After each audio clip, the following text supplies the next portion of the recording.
And I am here tonight to tell you that we have a solution. Elect Donald J. Trump as the 47th President of the United States.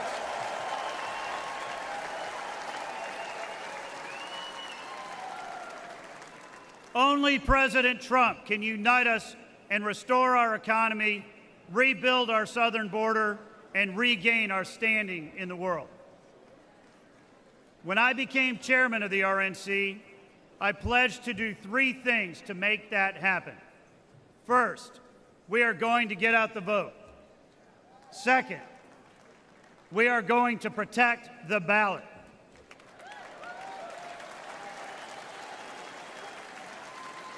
And third, we are going to hold a world-class convention. As long as I am your chairman, these will be the RNC's only priorities, because our #1 objective is to win this election.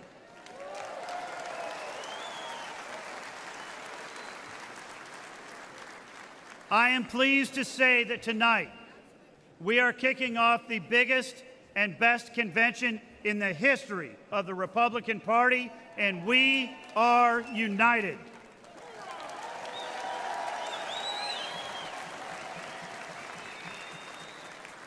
This election is not just about the next 4 years. It's about future generations of Americans to come. I am so proud to serve as the chairman of your Republican National Committee and to open this convention. And I am so proud to work with all of you to elect Donald J. Trump as our president and J.D. Vance as our vice president.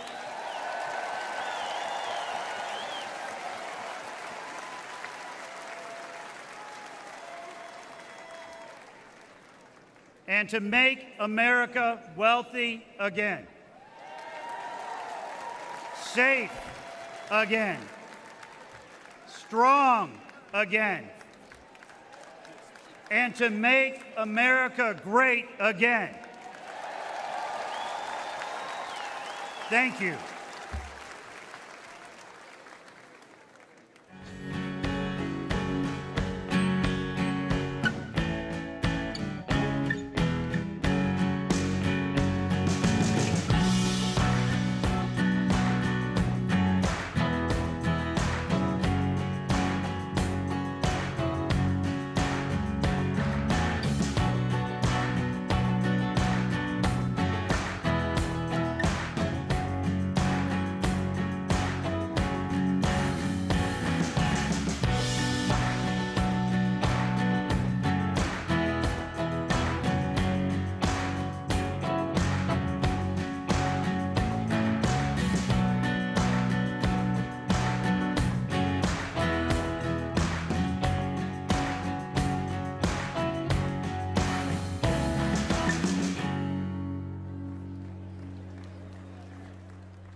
Ladies and gentlemen, please welcome United States Senator Ron Johnson of Wisconsin.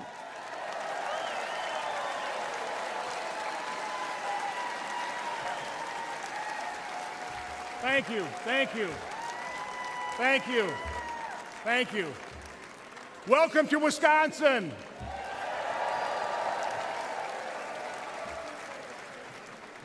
"170 years ago, the Republican Party was born here, founded on the principle of freedom and dedicated to the fight to end slavery. It is an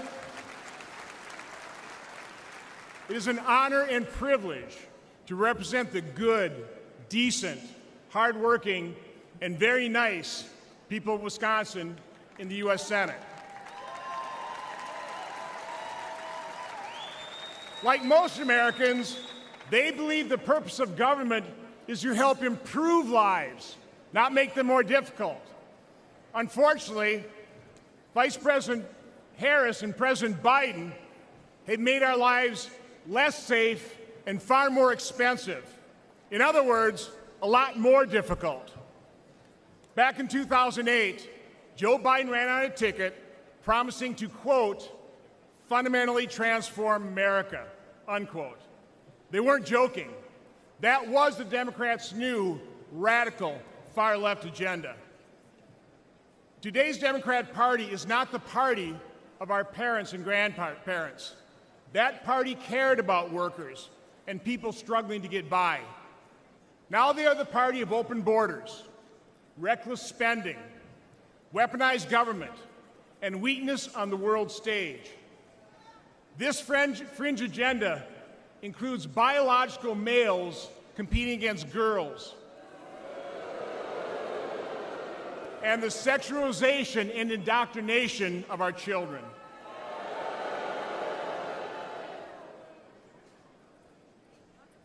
Today's Democrat agenda, their policies, are a clear and present danger to America, to our institutions, our values, and our people. Democrats have forgotten American families. They have abandoned the hardworking middle class. But with President Trump and Republicans, those forgotten Americans are forgotten no more.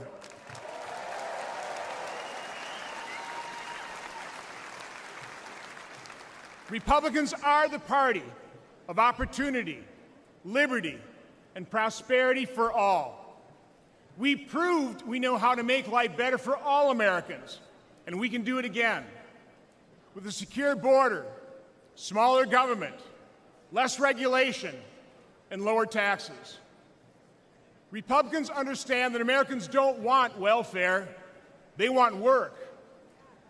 They don't want woke equity, they want God-given equality.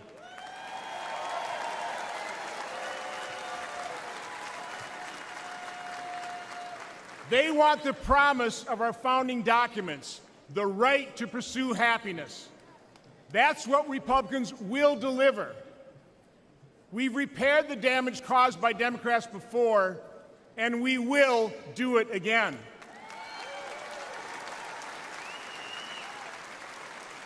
We will complete the mission President Trump first articulated in 2016 to make America great again. Thank you, and God bless you. Thank you.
Please welcome Chris Jansen.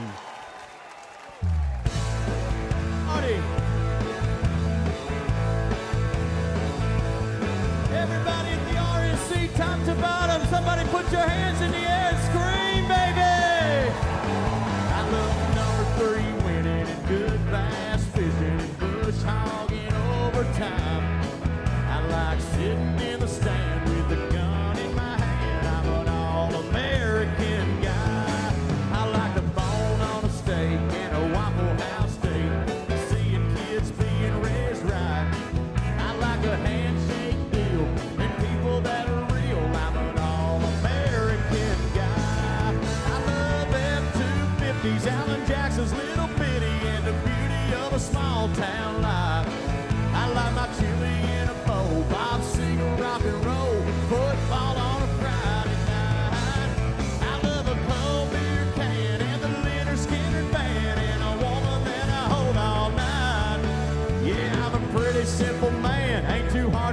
understand. I'm an all-American guy.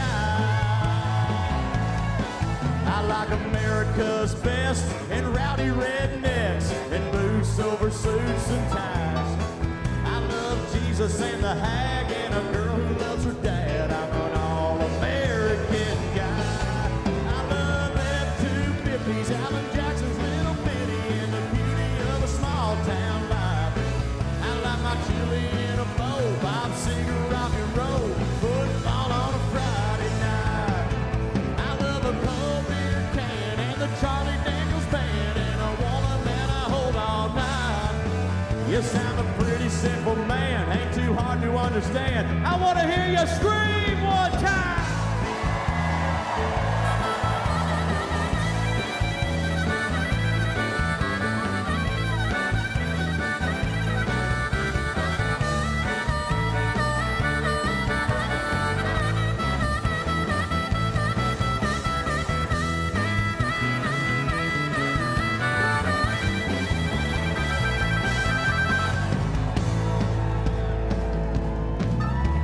I can't hear you. They're listening around the world, RNC. I said, let me hear you scream, baby. I love my Bass Pro Cap, love my country and my flag, and the ones who made the sacrifice. They're serving military time in the thin blue line.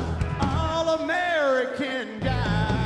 I love F-250s, Alan Jackson's Little Bitty, and the beauty of a small town life.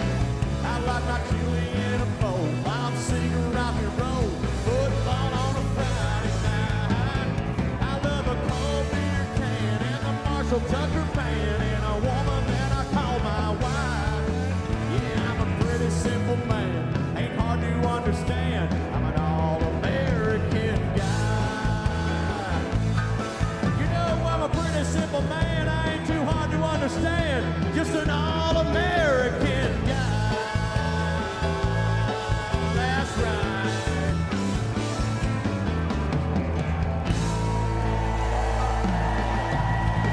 I can't hear you, Milwaukee!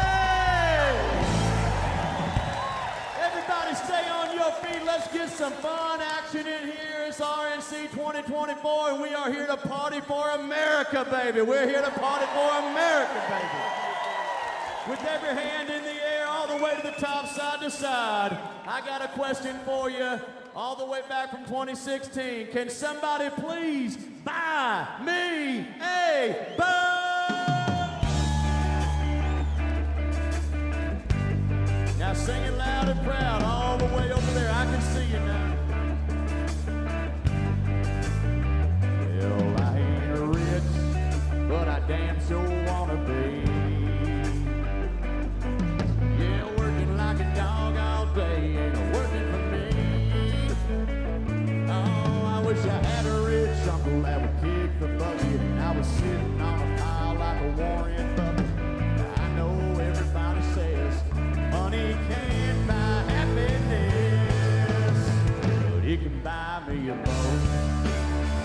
It can buy me a truck to pull.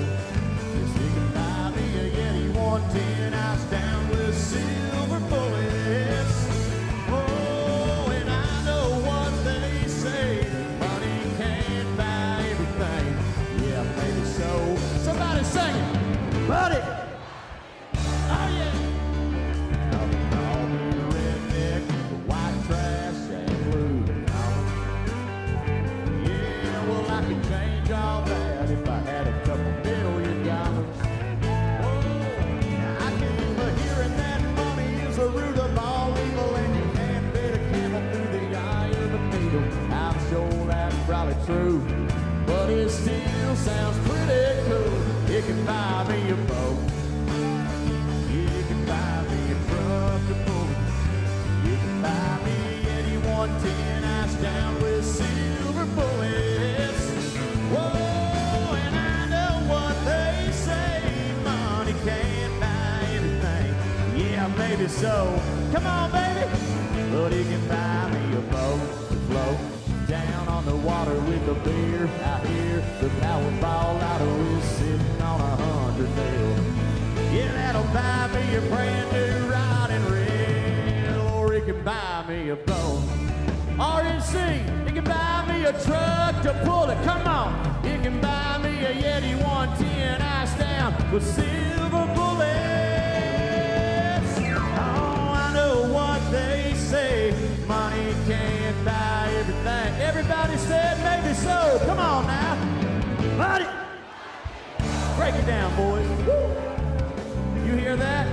First day of the RNC in Milwaukee, and everybody is screaming really loud up in here.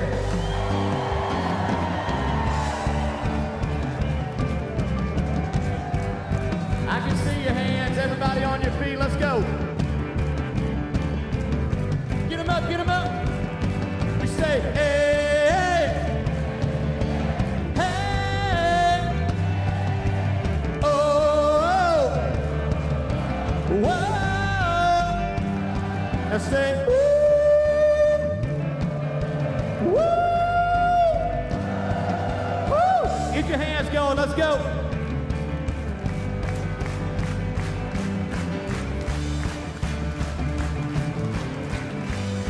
Watch this.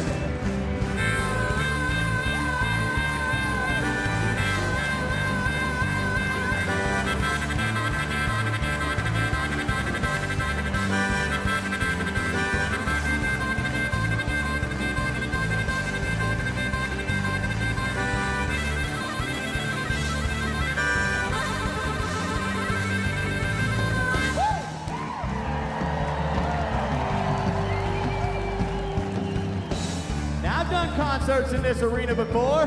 We might as well have a concert right now. The louder you get, the better I play. I said the louder you scream, the better we're gonna do. Let's go! I can't hear you! Let's go!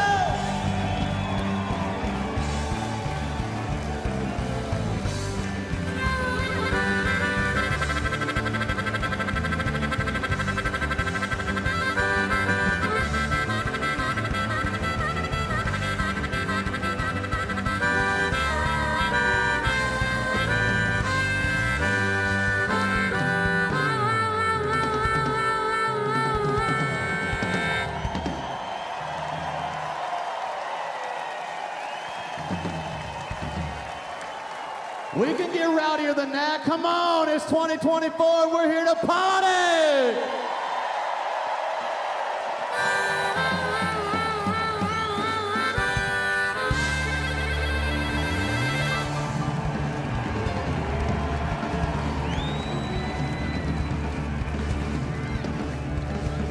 While everybody's on their feet, by a show of hands, who feels blessed to be an American every single day of the week?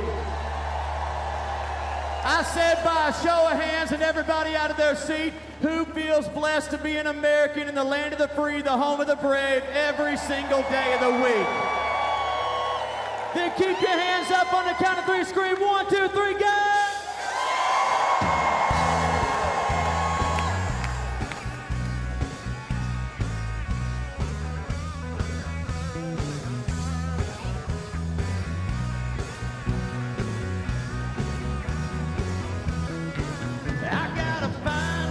Woman got a house full of kids, truck that keeps her running, a job that pays her bills, bunch of fishing poles and ponds that I can fish. Even when it rains, I always tell you this: hell, I'm alive and I'm free. Well, I get up in the morning and get to being me. I'm a mess, but I'm blessed, and I count my blessings every day of the week, every day, every day. Well, I count my blessings every day of the week, every day, every day. If you're feeling blessed to be alive tonight, make some noise, baby, come on.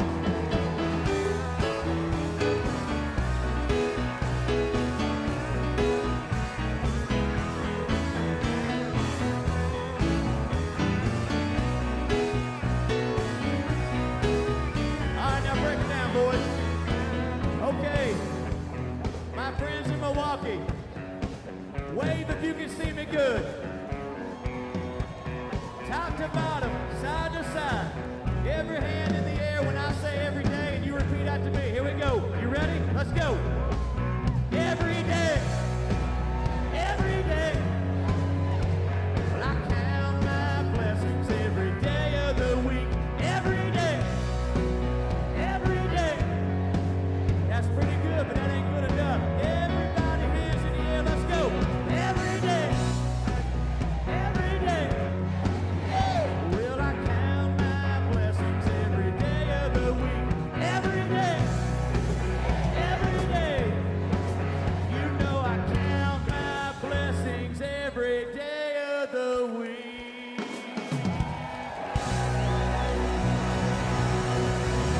God bless you guys, and thank you.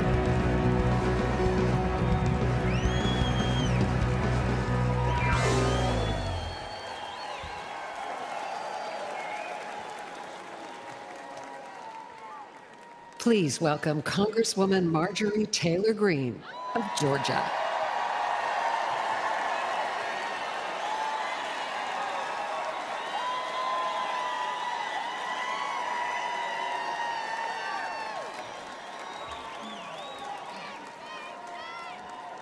Thank you.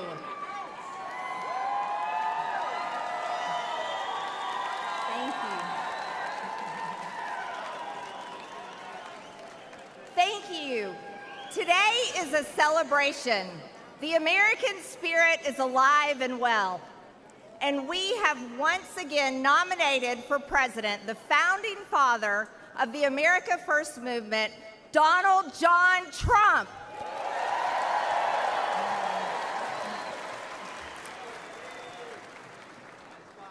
Unfortunately, this is also a somber moment for our nation.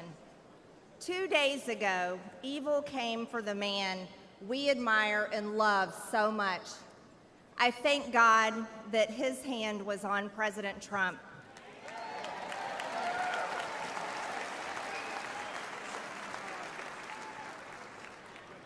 And I pray for the family of Corey Comprator, who was killed at the rally, and for other attendees who were wounded. Corey embodied the spirit of America First. He displayed the ultimate show of love when he shielded his wife and daughter, sacrificing his own life. He reminded America of what we must be, a people who will do whatever it takes to defend the people and the nation that we love.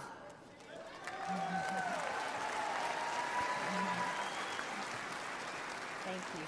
I love you too. We will honor Corey's memory by building the country he wanted, the country he wanted for his children, and a government worthy of the American people.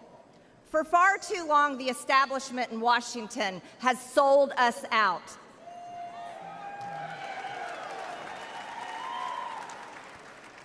They promised unity and delivered division. They promised peace and brought war. They promised normalcy and gave us Transgender Visibility Day on Easter Sunday.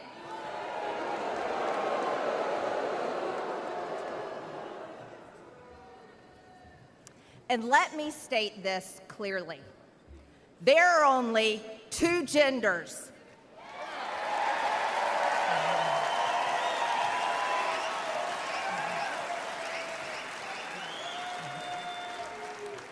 And we are made in God's image. Amen. And we won't shy away from speaking that simple truth ever. The Democrats ripped open our borders and allowed millions of illegal aliens to pour in, driving up the cost of housing and health care while slashing American wages and eliminating jobs. They claim that our economy is thriving, yet hundreds of thousands of American-born workers lost their jobs these past few years. The Democrats' economy is of, by, and for illegal aliens.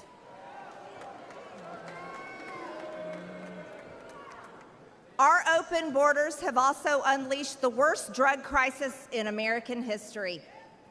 Yet while hundreds of thousands of Americans are suffering, The Democrats spent over $175 billion, your tax dollars, to secure Ukraine's borders. But they tell us the border wall is too expensive. But an American government that serves the interests not of the wealthy, the globalist, or the powerful few, but of all hardworking Americans is within our grasp.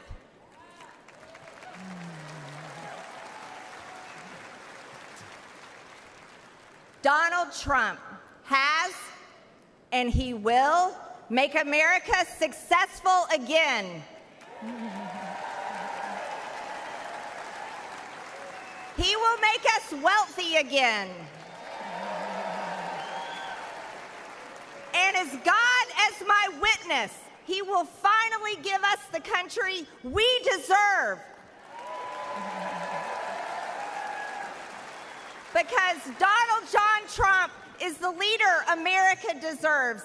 God bless the American people, God bless President Trump, and God bless the United States of America.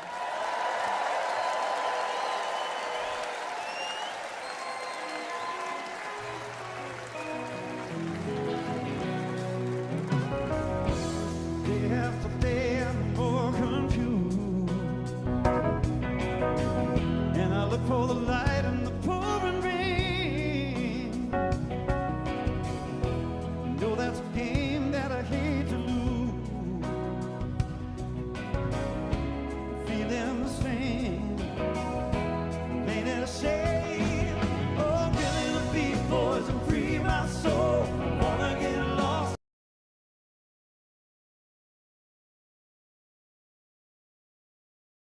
President Donald J. Trump gave us the most secure and prosperous economy in the U.S. history. Unemployment hit record lows. 7 million new jobs created under his leadership. The stock market hit record highs over and over again. Americans' household net worth soared trillions of dollars higher than ever before. And job-killing pacts like NAFTA canceled and replaced by the greatest deal maker alive today. President Trump made our economy great once. He's ready to do it again.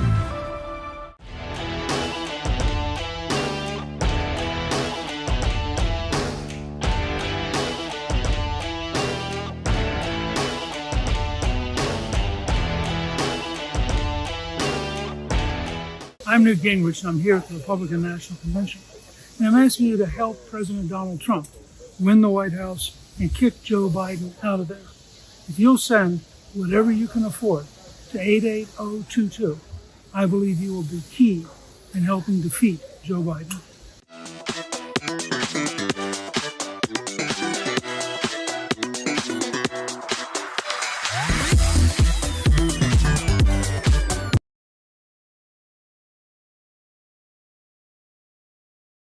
President Donald J. Trump gave us the most secure and prosperous economy in the U.S. history. Unemployment hit record lows. 7 million new jobs created under his leadership. The stock market hit record highs over and over again. Americans' household net worth soared trillions of dollars higher than ever before. And job-killing pacts like NAFTA canceled and replaced by the greatest deal maker alive today. President Trump made our economy great once. He's ready to do it again.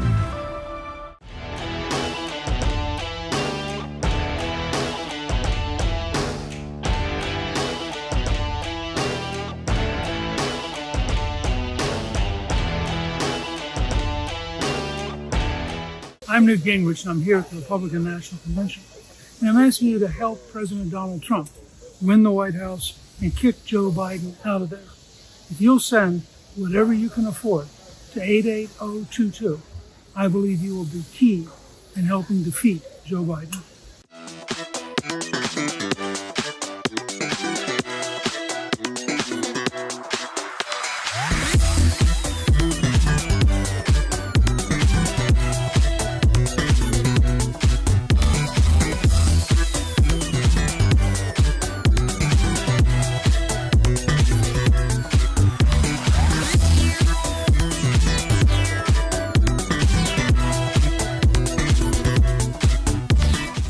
Our southern border in crisis. Enemies of America pouring in. Your family at risk. Working families struggling to pay the rent, buy groceries, pay for gas. Yet Washington is paralyzed. But this week at the convention in Milwaukee, Republicans are developing a plan to end inflation, secure the border, make groceries and life. Please welcome the Lieutenant Governor and current candidate for governor of North Carolina, Mark Robinson.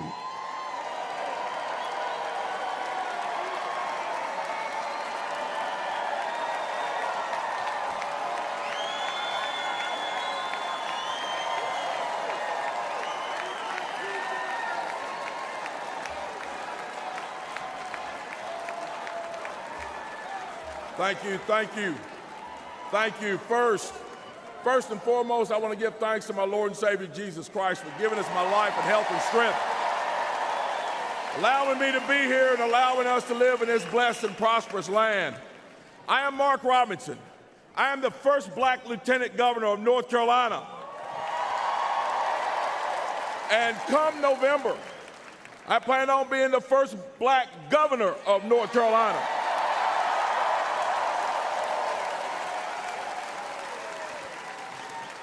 But I am not one of the political elite. I grew up poor as the ninth of 10 kids in Greensboro with an alcoholic father who beat my mother. I love to tell you that I graduated from high school, found success, never worried about money again, but I can't. I lost 2 jobs, 2 manufacturing jobs because of NAFTA, which, by the way, Joe Biden voted for. Politicians in D.C. made bad decisions. People like me suffered. I lost my car and my house. I was desperate. But you know, my story isn't unique. A couple of months ago in my travels, I stopped at a gas station. As I was leaving, a man walked out with a beard, and he looked very stressed. He got in his car, and I could see him holding an envelope. My heart dropped, because years ago, I held one just like it. It was bankruptcy papers. I could see the fear on his face. And it took me back to lying awake at night with that gnawing worrying, debating which bills weren't going to get paid. Unfortunately, many families today are having that same experience. Under Joe Biden, grocery prices have skyrocketed, and gas has nearly doubled. In North Carolina, factories just like the one I worked at are closing, leaving families feeling hopeless. But there is hope, and I'm proof. My wife and I never gave up. We kept our faith. We worked hard and made it through those tough times. Now I stand before you on the verge of becoming the first black governor of North Carolina.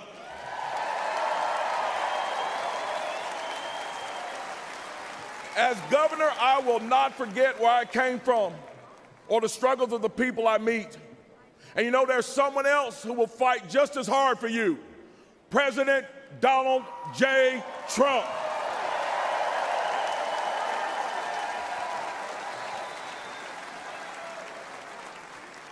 The brave heart of our time, President Trump, had our economy roaring. Gas was up below $2. Unemployment was at a historic low. People could afford homes. And we had a president who protected manufacturing jobs. Under President Trump, the American dream was alive and well. Under President Trump, there was hope. And we need that now more than ever.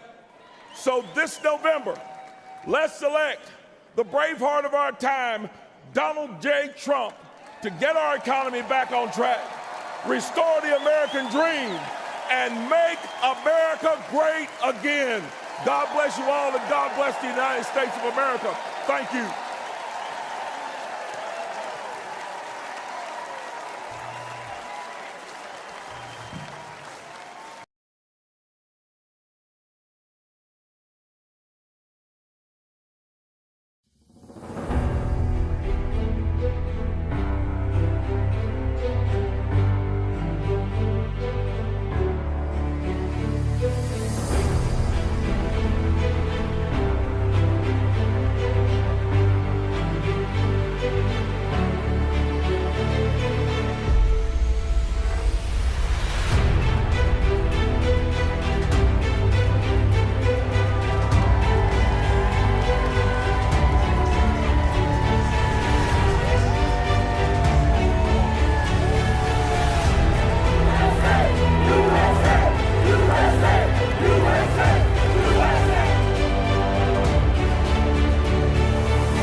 never give in.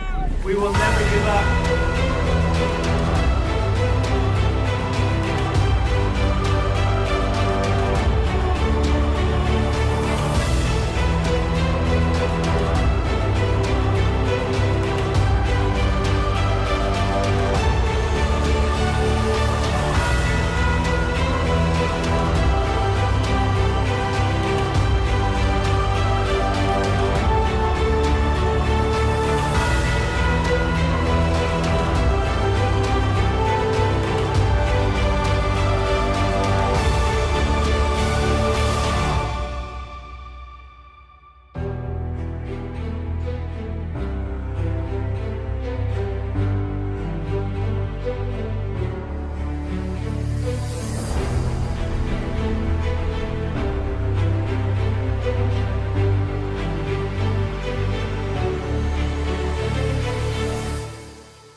Hi everyone, Eric Trump.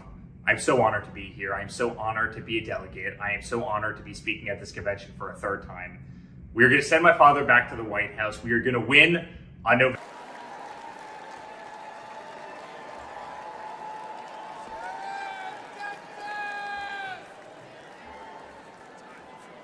Thank you. Thank you. Thank you, Texas. Love you. Love you, Texas.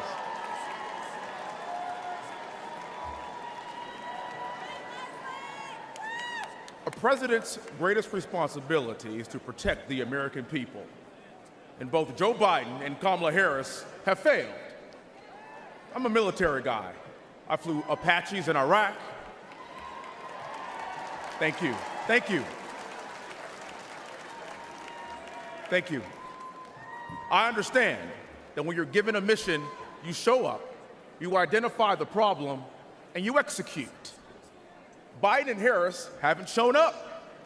They don't seem to understand that they are the problem, and they've shown no empathy or remorse as the American people suffer from their failed leadership.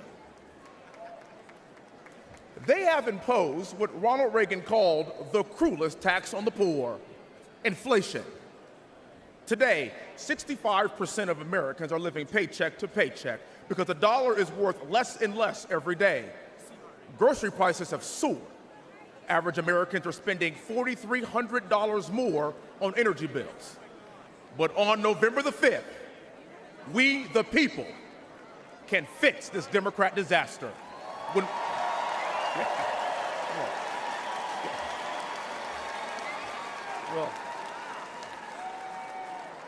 We can fix this disaster when we re-elect Donald John Trump as president and send him right back to where he belongs, the White House.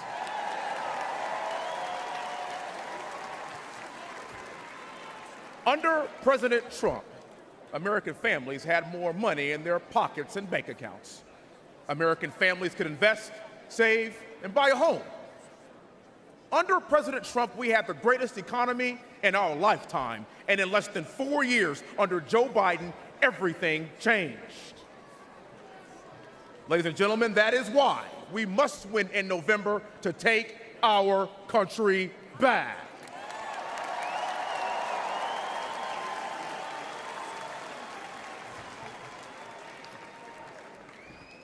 We owe it to future generations to embrace this pivotal moment.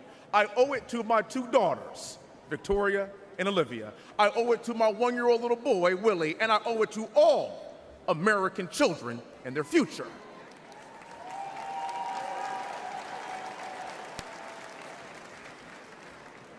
I'm the great-great-grandson of a slave. I'm the son of a retired lieutenant colonel. I'm the product of West Point along with my other 2 siblings.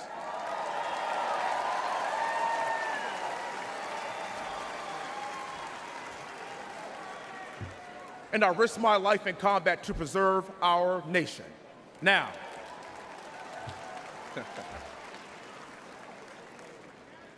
there's another man who is putting it all on the line to save our nation. His name is President Donald Trump.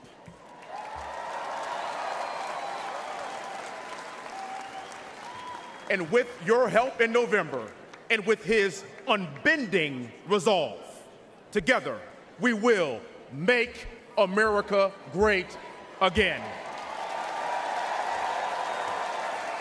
God bless you, Milwaukee. May God continue to bless these United States of America. Thank you.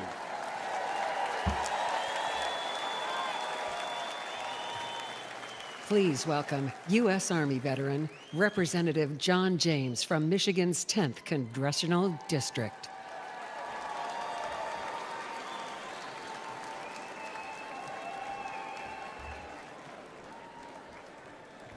Good evening, Wisconsin. Warmest regards from Detroit, home of the NFC North champion, Detroit Lions.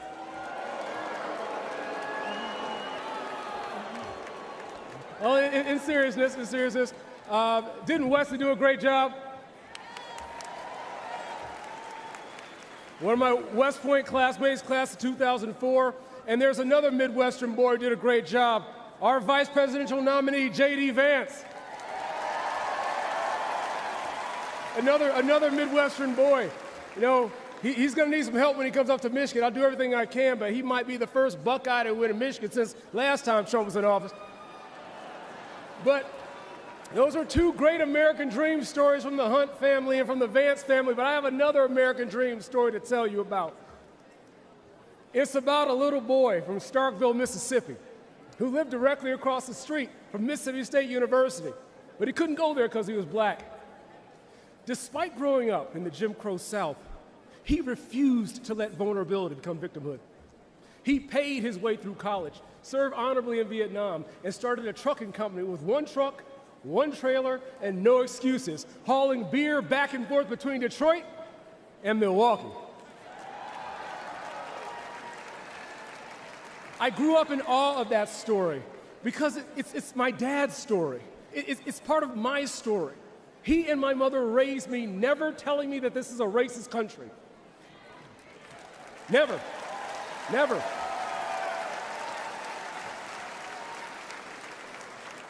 Even though we have marked blemishes in our past, even though we have much farther to go, even though they endured racism, it did not define the nation they loved. They taught me I could do anything I set my mind to. They taught me to put the Lord first always. They taught me to use my blessings to be a blessing to others.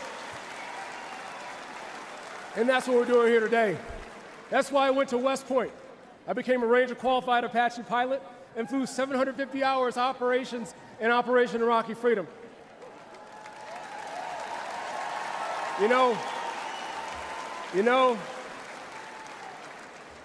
there's something else me and President Trump have in common. The bad guys shot at us both, but they missed. And we'll keep on fighting for America until the good Lord takes us home. By the grace of God, I was able to come home after my deployment and help run the company business. Now I have the honor of representing Michigan's 10th Congressional District, the #1 manufacturing district in the best state in the entire union. My family's story is the American dream story.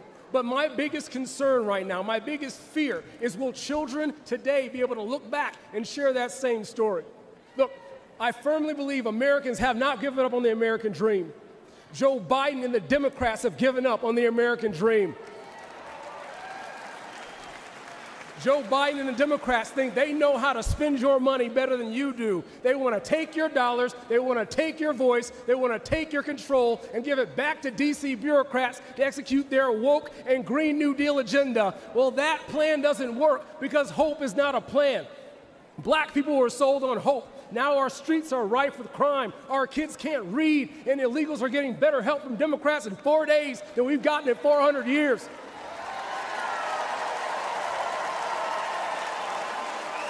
Look, our daughters were sold on hope.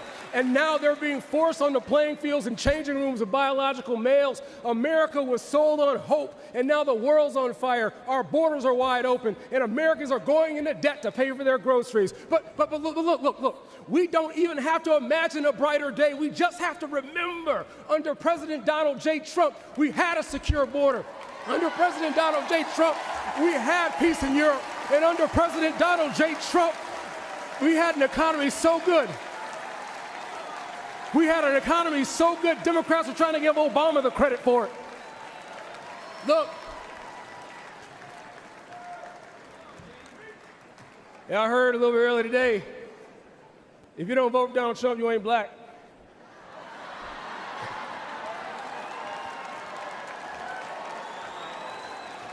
But see, here's the thing.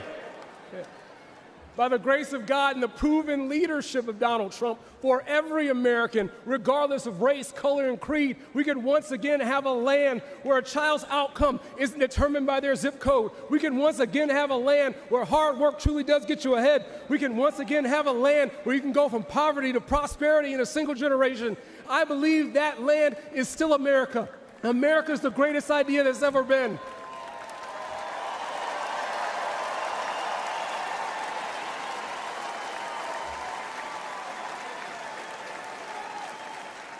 America, I believe deeply in my heart, America is the greatest idea that's ever been. It's worth fighting for, it's worth sacrificing for, and it's worth getting out to vote for, because I truly believe in the deepest heart of hearts that with Donald J. Trump back in the White House, the best is yet to come. God bless you. Thank you. God bless America.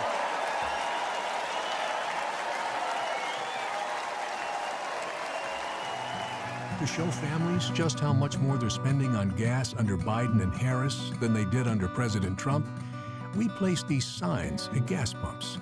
When President Trump left office, gas cost only $2.20. Under Biden and Harris, gas skyrocketed to the highest price in history, over $5 a gallon. $5 a gallon is the highest historically it's ever been. It hurts my heart, it hurts my budget, it just hurts. I've never seen it this high before, with the gas prices being the way that they are. They're terrible.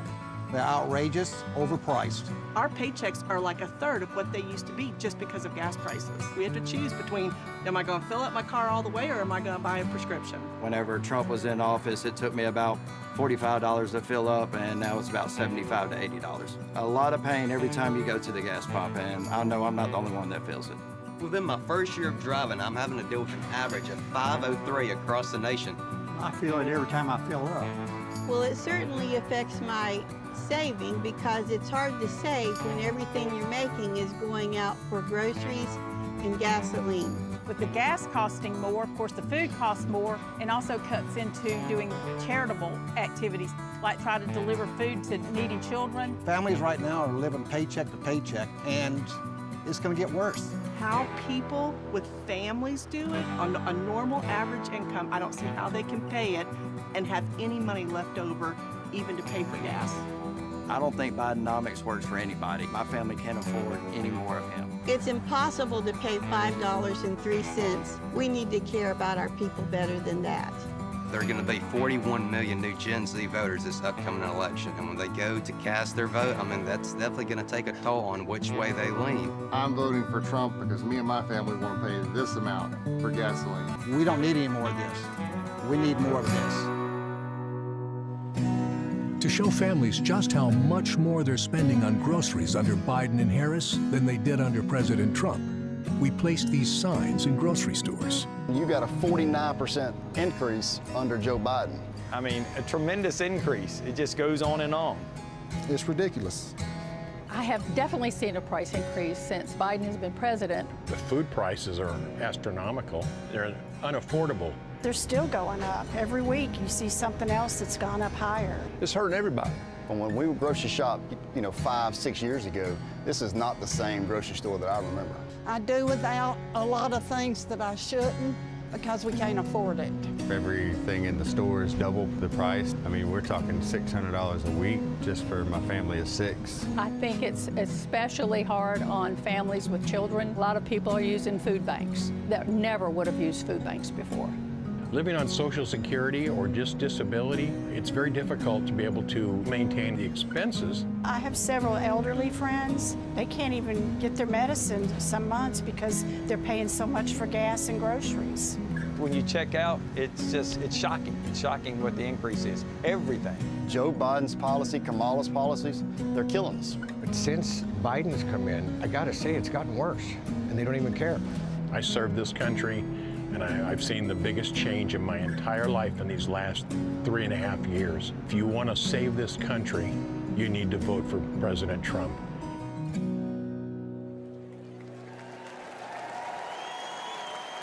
Please welcome American mother, Sarah Workman.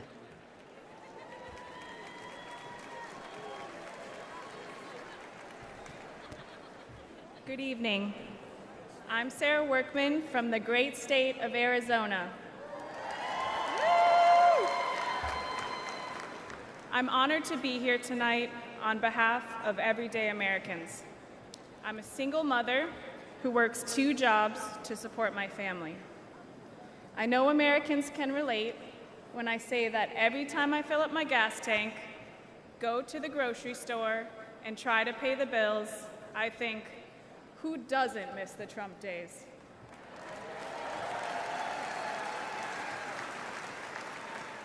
But it's not just the economic pain we're all feeling under Joe Biden.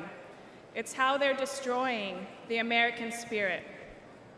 Everywhere we look, there's pain, chaos, and crisis. Inflation, open borders, woke indoctrination in our schools, violence in our cities, and unjust rulings in our courts. All of it is eroding one of America's greatest strengths, our optimism.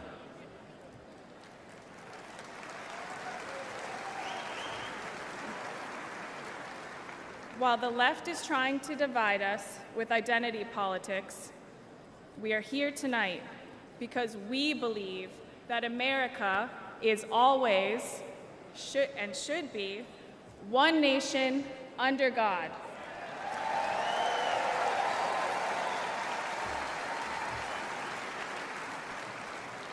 In addition to the economic pain, the Democrats' open border policies have shattered my family.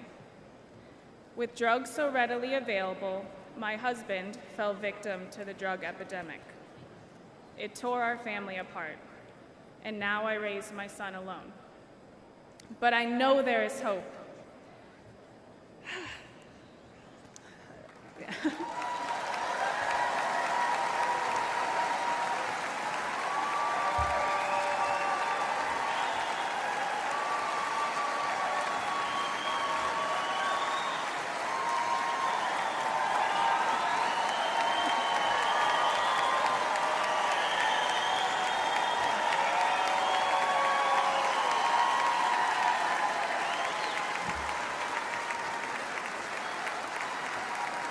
That is what this election represents for all of us who have been forgotten over the last 4 years. Hope. We need God in our hearts and Donald Trump back in the White House.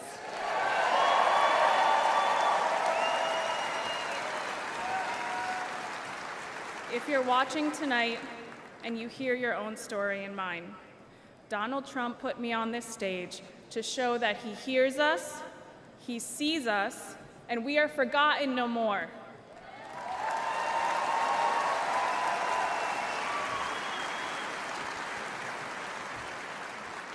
I find peace in God's promise that says, if my people who are called by my name would humble themselves and pray, I will heal your nation. Amen.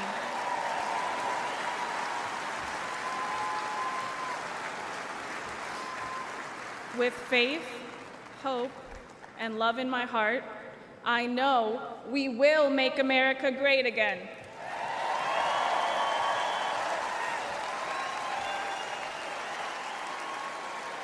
Please welcome United States Senator Katie Britt of Alabama.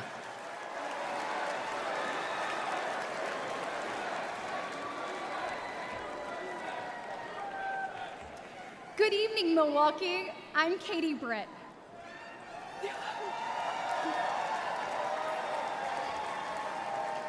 We are all here tonight for one reason.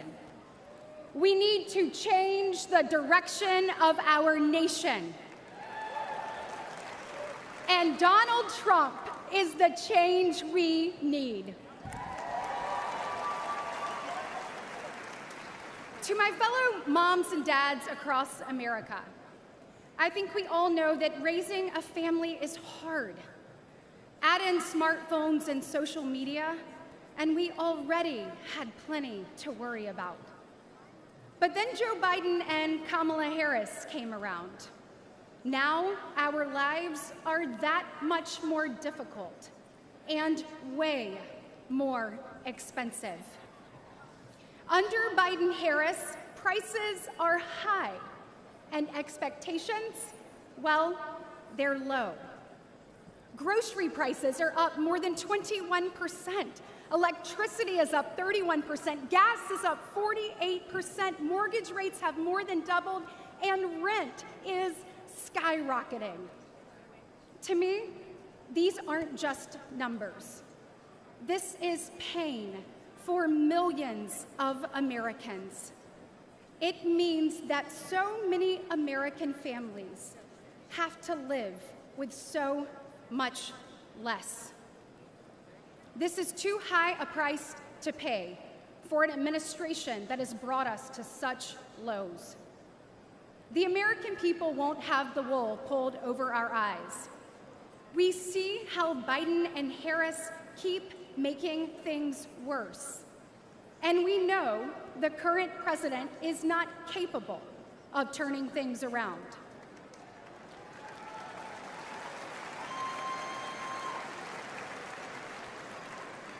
His weakness is costing us our opportunity, our prosperity, our security, our safety.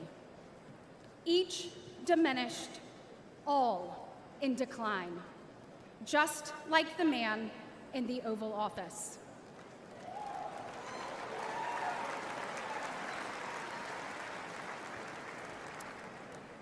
And it doesn't have to be this way.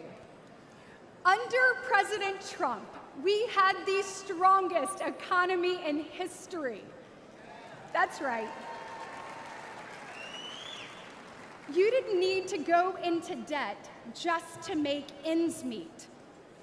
Energy dominant, stable prices, secure borders, safe streets, strong families and communities. That's what Donald Trump will deliver.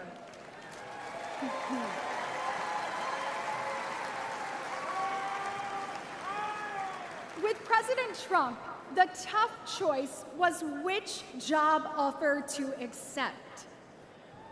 Now, it's which second job. Your family can't afford this costly and dangerous decline for 4 more years.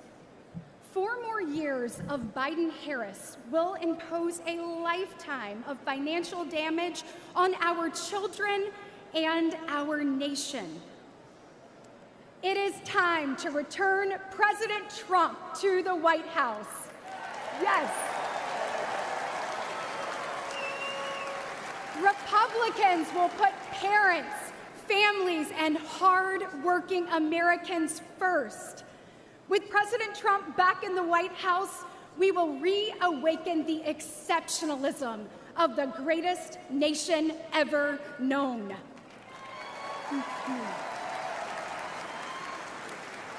We will defeat decline, dust off our dreams, and forge our future.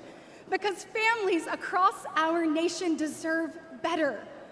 Once again, America will be the land of limitless opportunity for all. And paving that path starts today. So let's roll up our sleeves, send President Trump back to the White House, and get America back on track. God bless.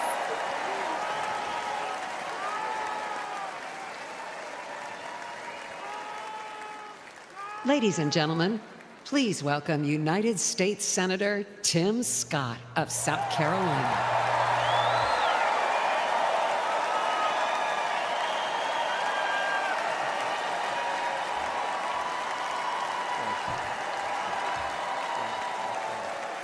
Wow.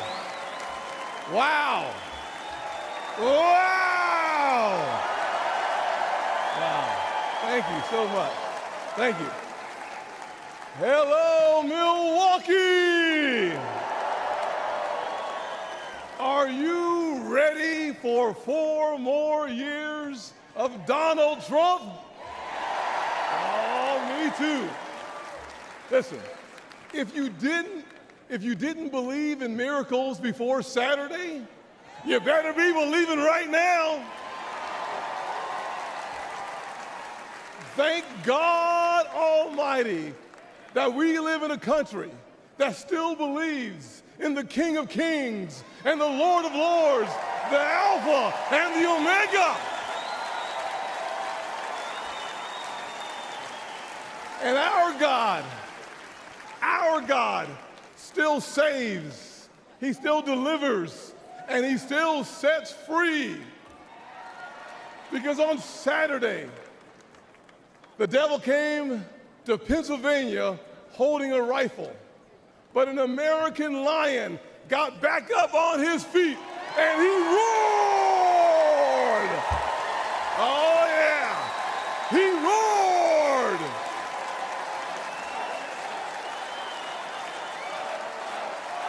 Yeah, yes he did.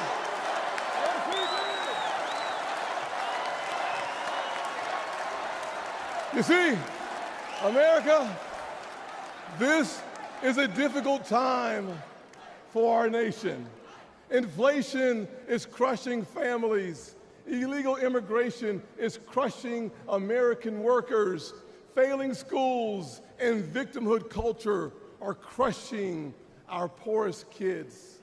And the weakness of the commander-in-chief has invited world wars all around our world. Joe Biden is asleep at the wheel and we're headed over a cliff. We hear despair in the voices of a millennial couple raising 2 kids in a 1-bedroom apartment because they can't afford a house. We see pain on the faces of Gold Star parents because their commander-in-chief, Joe Biden, literally forgets their son died in uniform on his watch. America, we deserve better.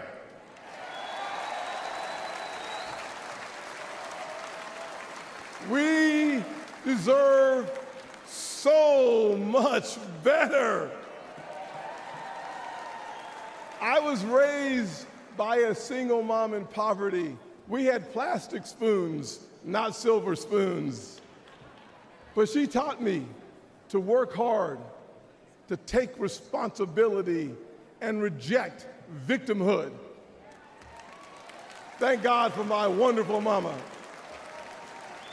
I know this is going to offend the liberal elites. Every time I say it, it offends them. But let me say it one more time. America is not a racist country.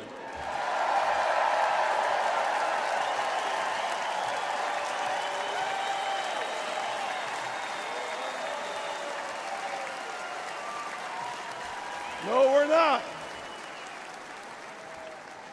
But if you were looking for racism today, you'd find it in cities run by Democrats. Look on the south side of Chicago. Poor black kids trapped in failing schools. Thousands shot every single year, including one of my former interns, Daquan. But there's good news.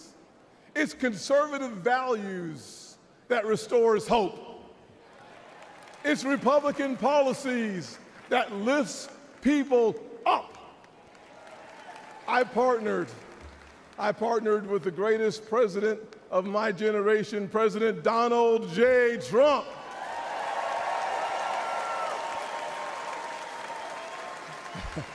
On the biggest tax cuts ever for working people and single moms, and opportunity zones for neighborhoods that need them most. But Joe Biden and Kamala Harris, they give illegal immigrants free hotel rooms while our veterans sleep on the streets. Disgusting, disgusting. Trump secured our border once, and Donald Trump will secure it again.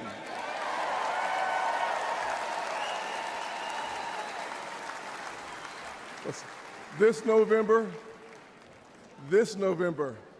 we are not deciding simply the fate for the next 4 years. We're setting a course for the next 40 years.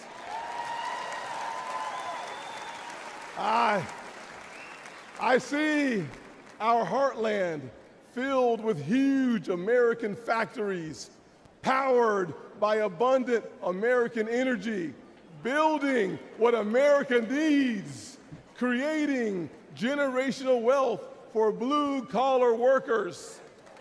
You see, we are the Republican Party of Frederick Douglass and of Abraham Lincoln, of Ronald Reagan and Donald Trump. But we, 4 more years. I love it.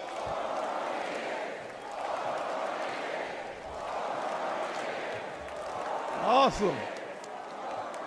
We are not simply the party of our leaders. We are also the party of a young woman in Wisconsin taking over her family farm, an Hispanic father working 16-hour days in Nevada, and a black teenager in Philly starving for opportunity.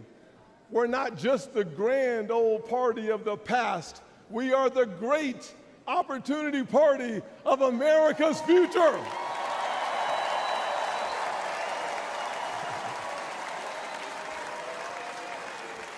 And there's only, hear me clearly, and there's only one person who can make that vision a reality: Donald J.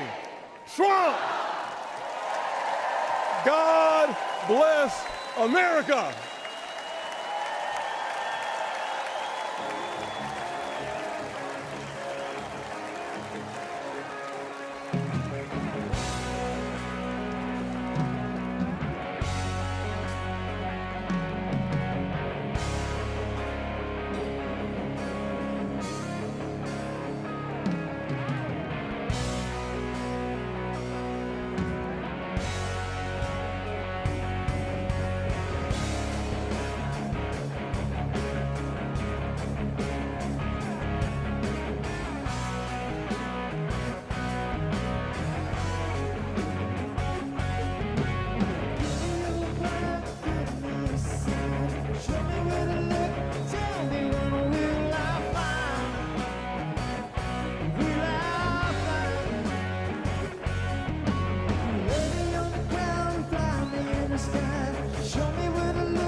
This is the man responsible for your family's home economy.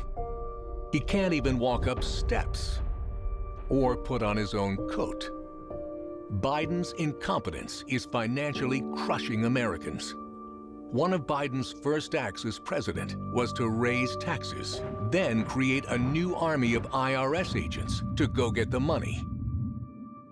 Biden's inflation tax costs American families more than $11,000 a year.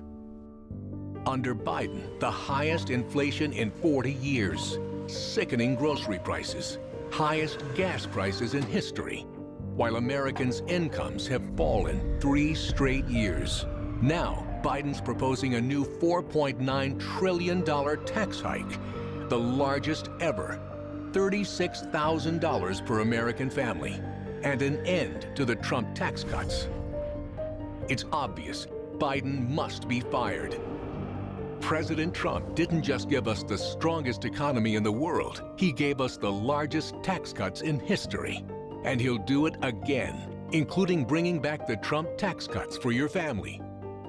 President Trump's also going to provide economic relief for millions of American service workers who have been ignored by Biden.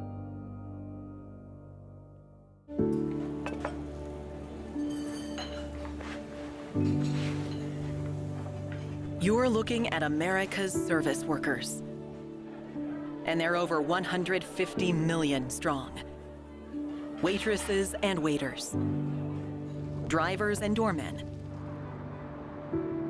Bartenders and baristas. And like so many others in Joe Biden's America, they're struggling economically. The majority now live paycheck to paycheck. Their credit card balances at record highs, at astronomical interest rates, and their incomes are down 3 straight years. The good news? Help is on the way. President Trump's economic plan to restart America includes no tax on tips earned by our service workers. A huge financial shot in the arm. You see, unlike Biden, President Trump doesn't want these Americans to just survive. He wants them to thrive. President Trump, he'll make America affordable again. Please welcome the Governor of the Commonwealth of Virginia, Glenn Youngkin.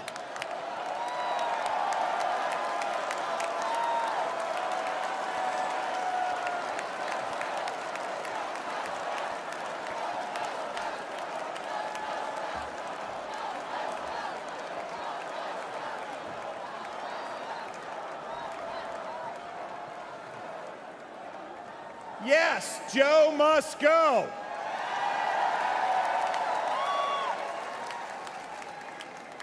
Good evening. I'm Glenn Youngkin, the governor. The governor of the home of Washington, Jefferson, Madison, and Monroe, the great Commonwealth of Virginia.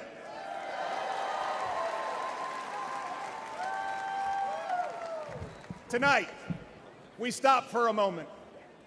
We ask for God's grace to be on innocent victims. We ask Him to be with their families. We thank Him for this moment of unity. And we thank Him for protecting our next president, Donald J. Trump.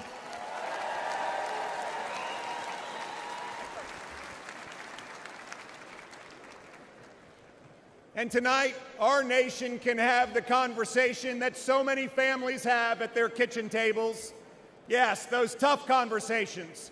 How do we make it all work? The conversation young families from Midlothian, Virginia to Milwaukee, Wisconsin, whose dreams of buying a home have been shattered by 7.5% mortgage rates.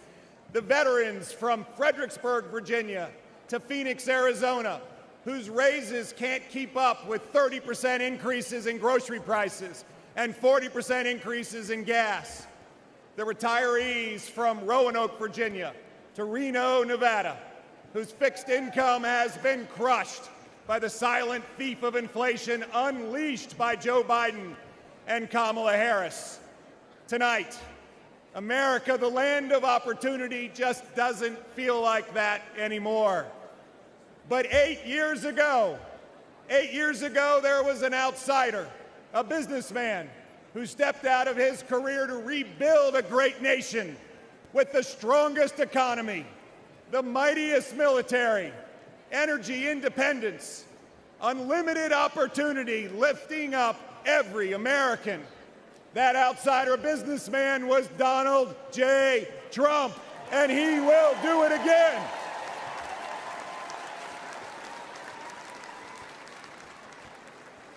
I'm proud to be a homegrown Virginian, from a family like a lot of families, with ups and downs and highs and lows.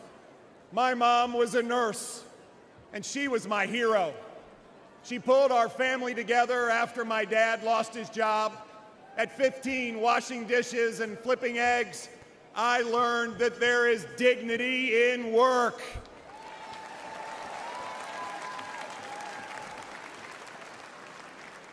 At the height of the pandemic 4 years ago, I asked my amazing wife, Suzanne, to go on a walk with me. I told her I planned to quit my job and run for governor. She looked at me with tears in her eyes and a quivering lip and asked, "Governor of what?" We prayed together, and we asked God for guidance and wisdom, and we said if elected, we would serve.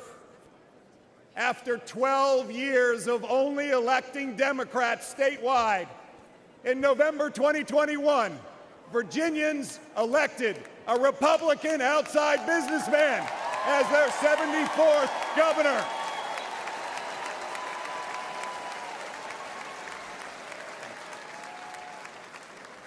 And I believe this year, Virginia will elect another Republican outside businessman as President of the United States.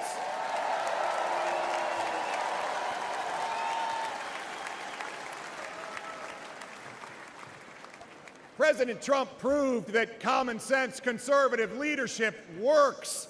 It works for America. And we're proving it in Virginia, too. $5 billion of tax relief, backing the blue. Slashing red tape, declaring loudly that, yes, parents matter. And creating jobs, lots of jobs. Virginia now has record job growth, and we were just named America's top state for business.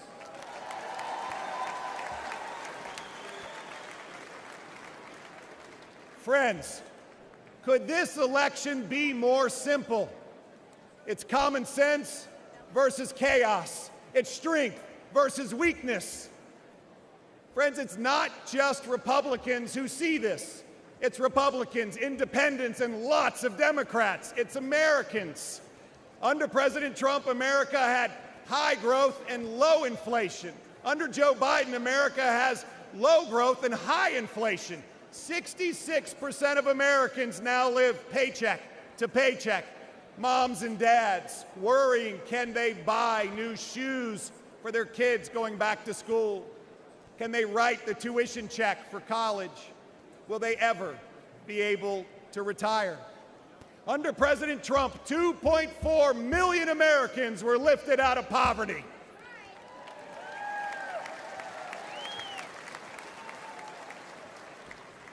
Women, Black Americans, Hispanic Americans, Asian Americans all saw record low employment. Under Donald J. Trump, we once again will have that rip-roaring economy that lifts up all Americans. That is our tomorrow.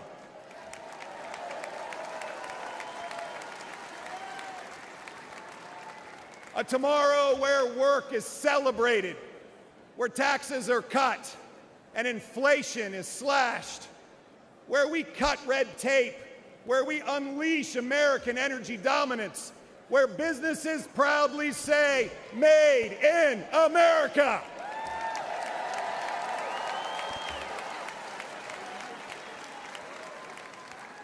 Where entrepreneurs dream and small businesses thrive, where Americans from any background can pour their God-given talents into building their American dream. This is the moment. This is our moment to make America the land of opportunity again.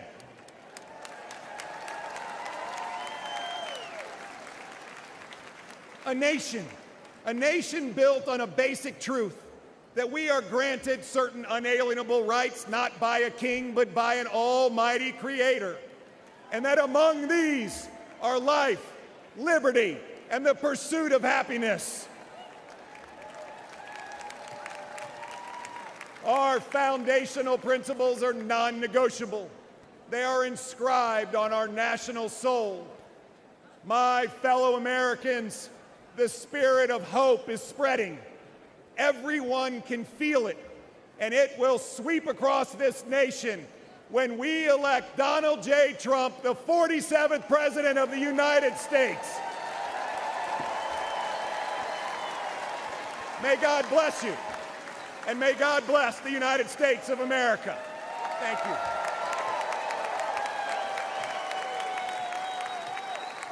Please welcome the CEO of Goya Foods, America First Policy Institute board member, and chairman of the Hispanic Leadership Coalition, Mr. Bob Unanue.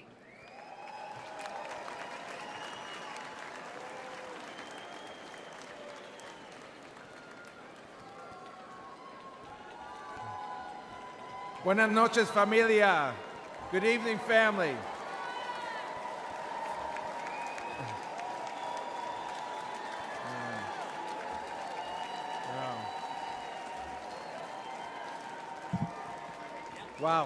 Wow.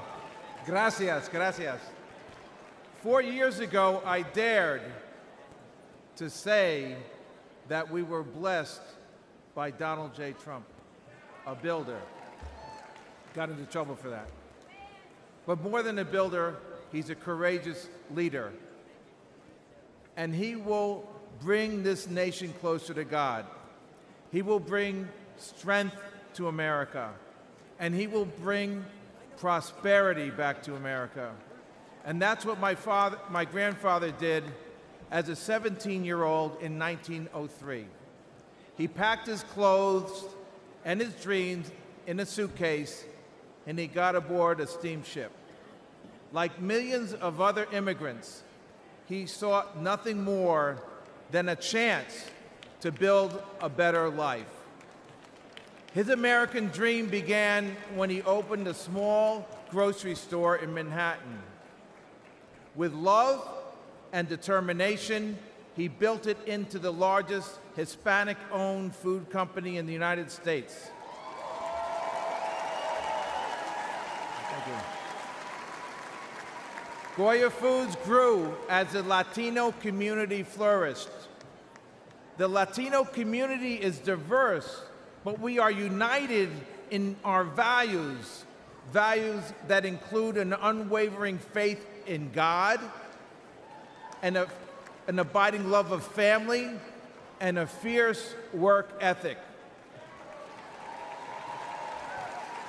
We want the freedom to worship, to love, and to work in a way that gives us purpose, gives us a reason to get up every day.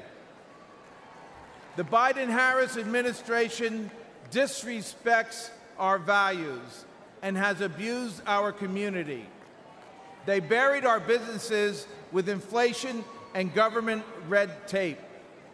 They even used the FBI to go after traditional Catholics as if we were terrorists. They put out the welcome mat for drug cartels. Biden's open door policies is all the more insidious because it's couched in soft terms like compassion and sanctuary. In reality, it is cruel. Joe Biden's open southern border facilitates the largest criminal enterprise in the world, which disproportionately victimizes Latinos, especially children. Last year, an HHS whistleblower testified that the United States was the middleman in a large-scale child trafficking operation that has lost track of 85,000 children, a number too large for most football stadiums. Our border czar, Kamala Harris, that means so bad, and we have enough bad, we need some good, we need goodness, was missing in action. Many Latinos came to America from countries where the few exploit and control the many.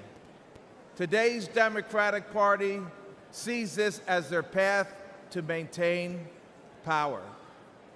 Instead of lifting people out of poverty, their policies are making our lives worse.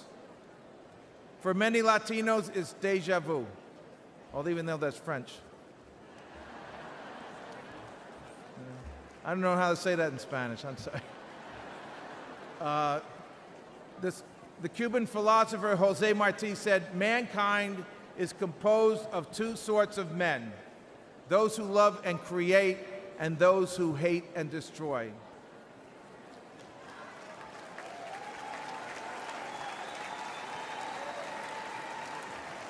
Joe Biden and his allies show contempt for anyone who disagrees with them.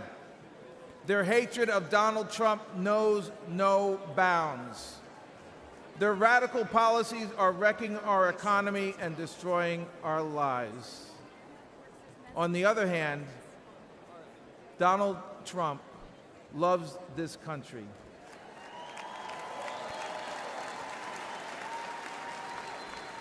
He loves us, and he knows how to build and create.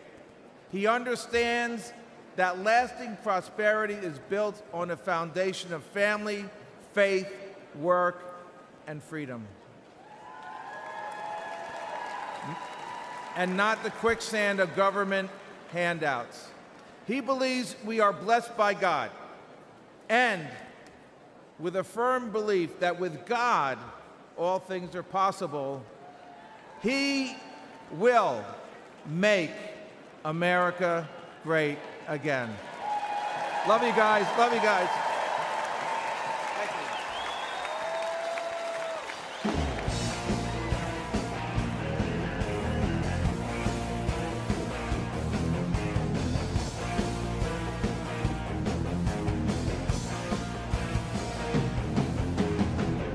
Everyone's watching. See what you do. Everyone's looking at you.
Fill our head full of dreams and turn our world upside down.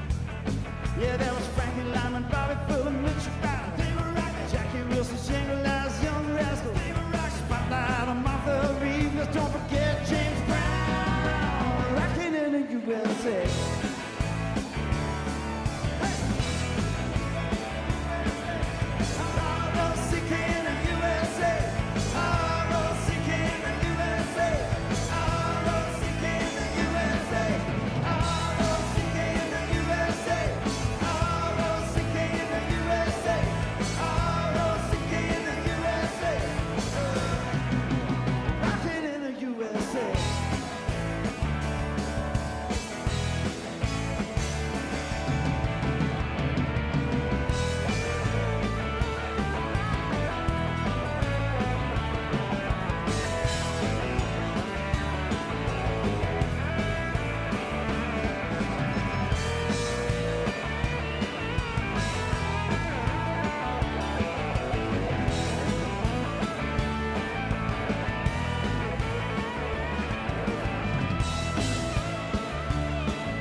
Ladies and gentlemen, please welcome Governor Kristi Noem of South Dakota.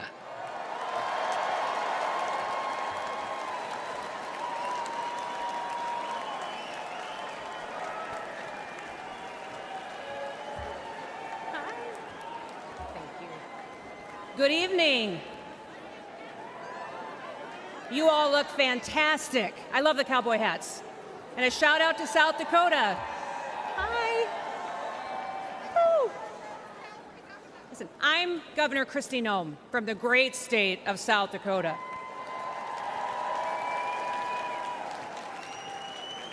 Leadership has consequences.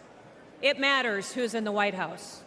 Now, I've been governor under both President Trump and Joe Biden. And people ask me all the time, what's the biggest difference? And I tell them that President Trump honored the Constitution. He let me do my job. And he let me keep my people free.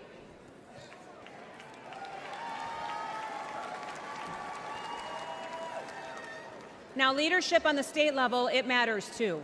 It certainly mattered in South Dakota. I am so proud to say that South Dakota's strong economy has been a beacon of freedom for America. Most of you probably first heard about me during COVID, didn't you? Because South Dakota was the only state in the country that stayed open for business.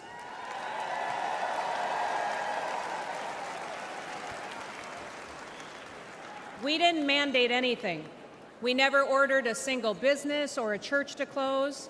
I never even defined what an essential business was, because I don't believe that the government has the authority to tell you that your business isn't essential.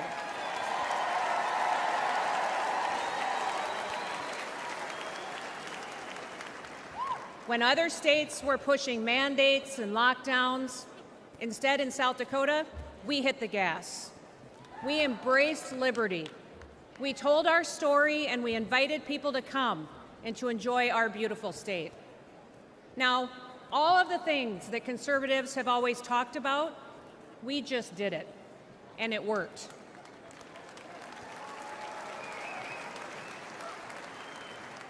Our economy took off. And since I've been governor, we broke the national record for the lowest unemployment rate in American history at 1.8%. In South Dakota, everybody works. We paid off state debts and bonds. We fixed dams and bridges. We built roads. We have a fully funded pension plan and a AAA credit rating. We broke records for surpluses, and we balance our budget every single year.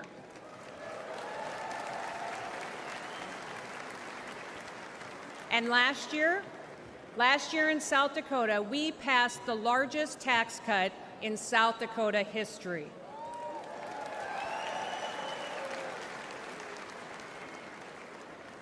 Under my administration, incomes in our state have gone up 36%.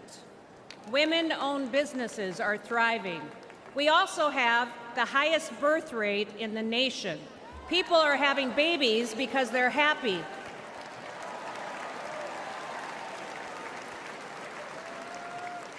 And in South Dakota, we love babies. Our mental health challenges have gone down, our suicide rates are declining, and we are the #1 state in the country for a decline in overdoses because people have hope.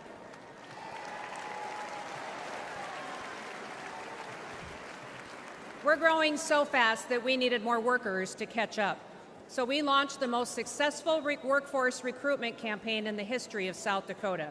And they have come by the thousands to join us and to live with us. Do you guys remember those ads when I was a really lousy plumber and a really terrible electrician? Do you remember those?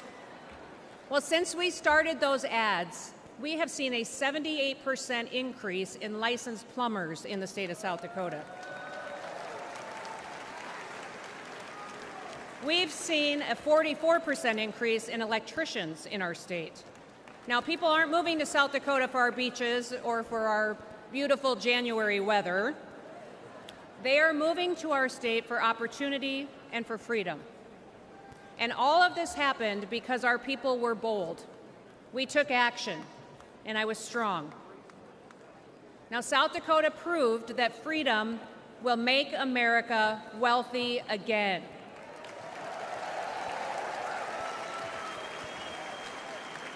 And with President Trump in the White House, with Senator J.D. Vance by his side, we will prove it across America.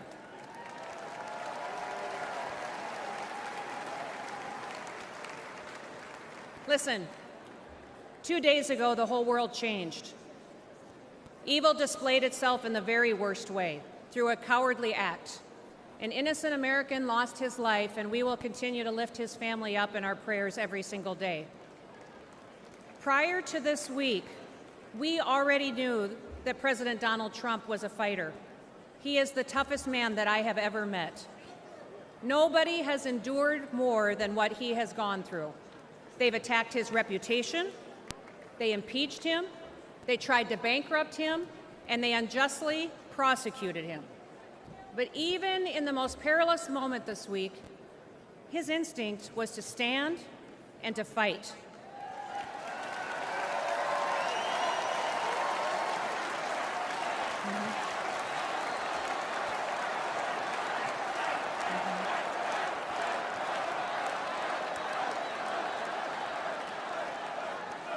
Donald J. Trump is our man in the arena. He will never stop fighting for us. He will never stop, and now he is bringing all of us together. Now, I know that many of you are angry, but now is the time to unite. And we have to get to work. We have to win the hearts and minds of every single American. Wake them up with truth and with wisdom. We need to listen to them. You can't win people over by arguing with them. Visit with your neighbors at your job, at your church, at the gas station, or even at the grocery store. Listen, there are moments in our history, often after great hardship and tragedy, when true leaders unite our country. At one time, President Lincoln, he united our country. He delivered my favorite presidential address of all time. In fact, it's the only speech or poem or song that I ever made my kids memorize when they were young, when they were little. It was the Gettysburg Address, and it was delivered during our nation's bloodiest conflict. That speech so inspired people that they continued to fight for years, and they lost loved ones in order to preserve this union we call the United States of America.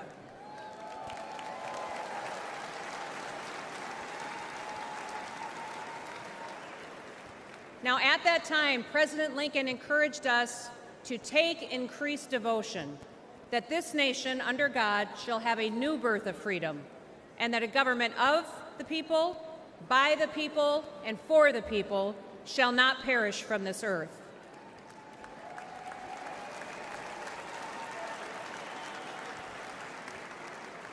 Like Lincoln, in the midst of our pain and division, Donald Trump is calling us to be touched by the better angels of our nature. As Paul wrote in 2 Timothy, God has not given us a spirit of fear, but of power and of love and a sound mind. We must not be afraid.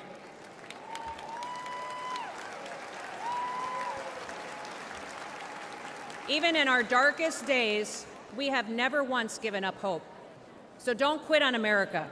If we lose this country, where else will we go that provides more freedom and opportunity for our kids and our grandkids?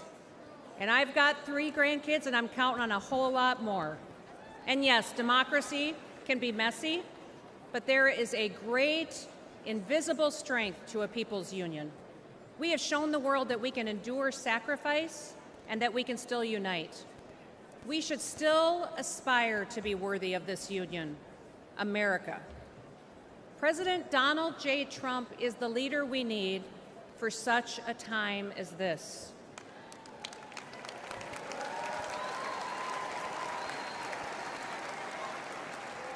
So now, I need you to get to work. Get out there, go do it. Don't quit.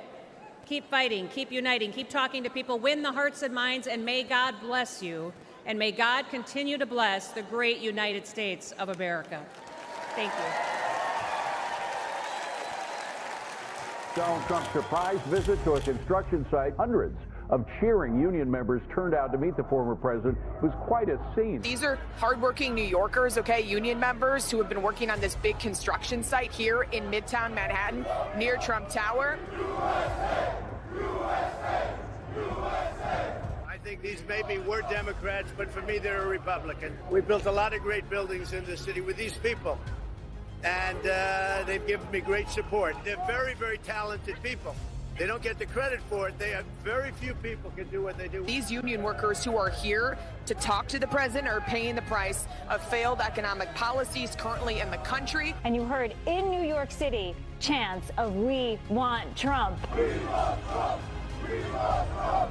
We want Trump. A lot of people are talking about how unusual it is to see so many Trump supporters in Manhattan at 4, 5, 6 in the morning. Does that surprise you? No, absolutely not. President Trump is leading Joe Biden 3-1 on my presidential poll out of my 9,000 members.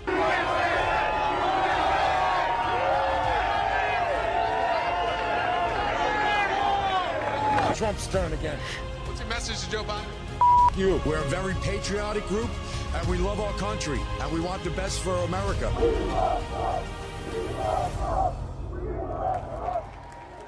Ladies and gentlemen, please welcome Bobby Bartles Jr., Business Manager of Steamfitters Local 638.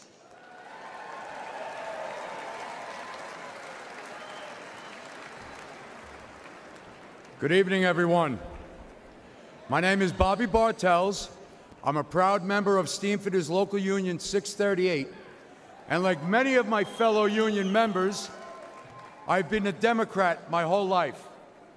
And like so many of my fellow union members, we have come to expect empty promises from Democratic politicians.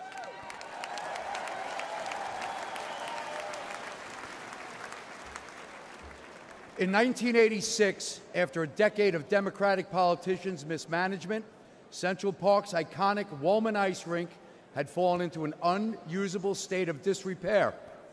Politicians made promise after promise to fix the rink, and yet they did nothing. That's when Donald Trump stepped up.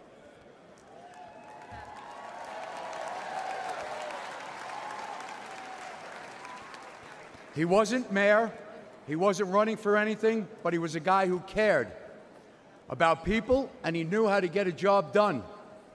He put his money and his reputation on the line and committed to getting it built. He did it using skilled local union labor like the men of Local 638.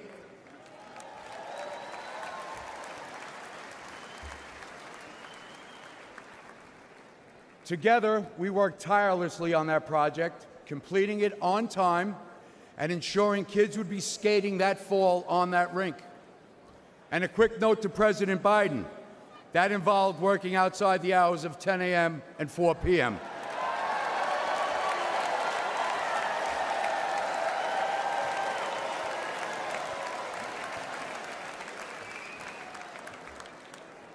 Early one hot summer morning on that job, I saw Donald Trump visiting the site. I yelled out, "Are you here to buy us coffee?" President walked right over. He wasn't the president at the time, but he walked right over, grinning, and handed me some cash and told us it was too hot for coffee. Go buy sandwiches and drinks for everyone.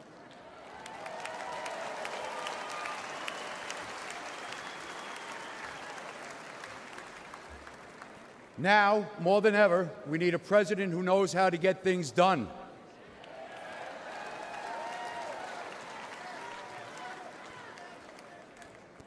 We have an open border inviting illegal immigrants to take our American jobs and lower our wages.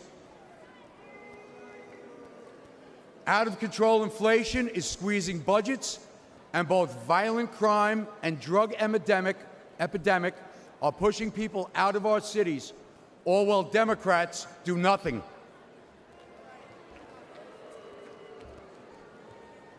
That's why this union Democrat will be voting Trump along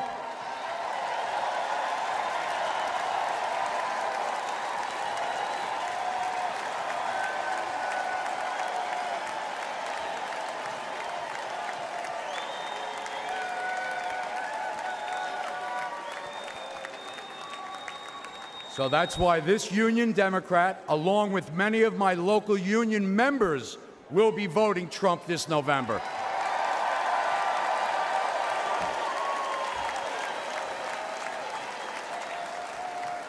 So that we can take back the middle class, take back the country, and rebuild the middle class that my union has helped build over so many years. God bless America. Thank you.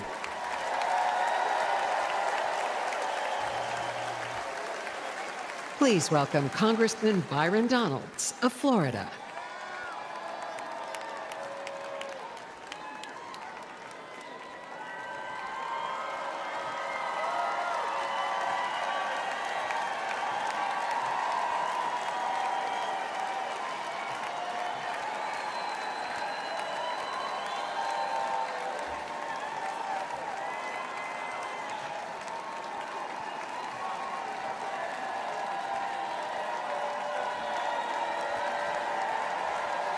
Good evening, Milwaukee.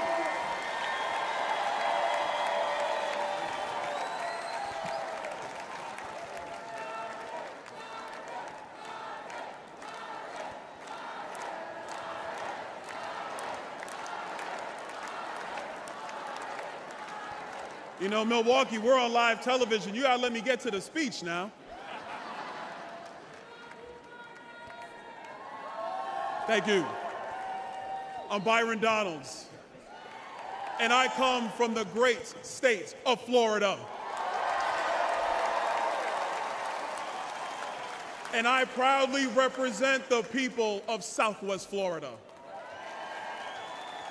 But I was raised by a single mother in Brooklyn, New York. Life was hard, and we struggled. When I was in the first grade, my mother took me out of public school because she could see that public education was failing me. I needed to be challenged, and I needed the opportunity that only a private school could provide. My mother is an educator, and she truly believed in my potential. But Democrat politicians wanted to trap me in a failing school, but my mom fought for me.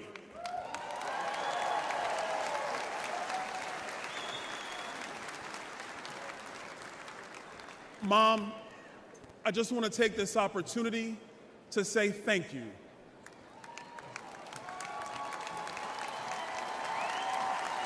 Thank you, Mom. Words cannot describe how deeply grateful I am to be your son. When I was in the 7th grade, my mom lost her job. We went on government assistance, and my grandma helped us pay for private school.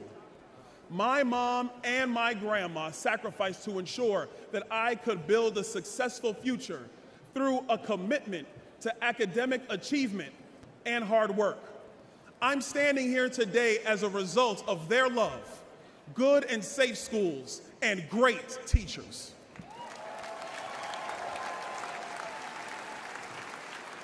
And to the teachers of America who pour your heart and your soul into your students and teach the next generation to love, honor, and serve our great country, we all say thank you.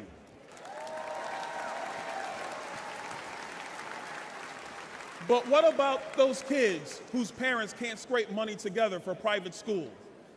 Don't those kids who grew up like I grew up deserve the same chance that I had?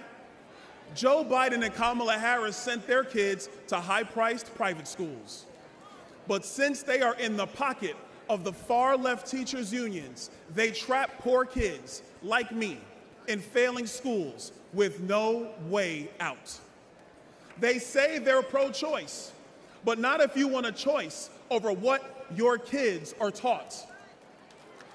Donald Trump believes every parent deserves a choice, and every child deserves a chance.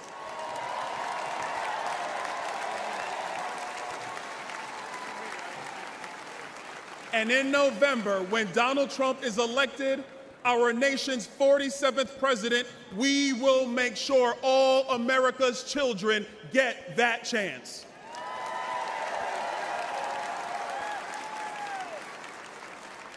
Growing up poor, I know the pain of high food prices, high energy prices, and housing costs. I remember as a kid, my mom yelling at me, "Turn off that light, you don't pay the bill." We know there's a bunch of kids in America today who are hearing that from their parents. The massive inflation created by Joe Biden and Kamala Harris has only made it worse. During my first term in Congress, I served on the Budget Committee and the Small Business Committee. We told Joe Biden that his so-called American Rescue Plan was going to cause inflation. The Biden-Harris administration told us not to worry, but I knew better. I have nearly 2 decades of experience as a financial professional, and the evidence is in. Go to any grocery store, buy eggs, buy beef, buy milk. Even housing prices have skyrocketed. All Americans deserve a shot at the American dream. But under Joe Biden's debilitating economic policies, far many Americans, far too many of them, that dream has slipped away. This shows that we were right, that Joe Biden was wrong, and that you, the American people, are paying the price. As Americans, we've all been struggling. The disastrous results of the Biden-Harris agenda transcend race, religion, or income. But under President Trump, all of this will change.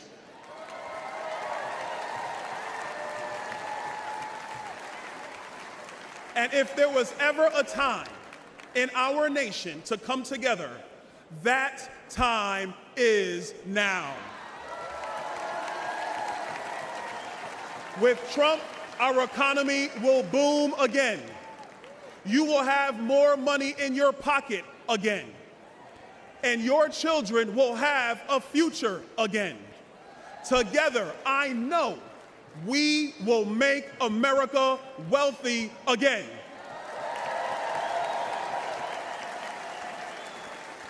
And together, America, we will make America great again. God bless you, Milwaukee. God bless the United States of America.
Breathing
Please welcome business leader and host of the All In podcast, David Sachs.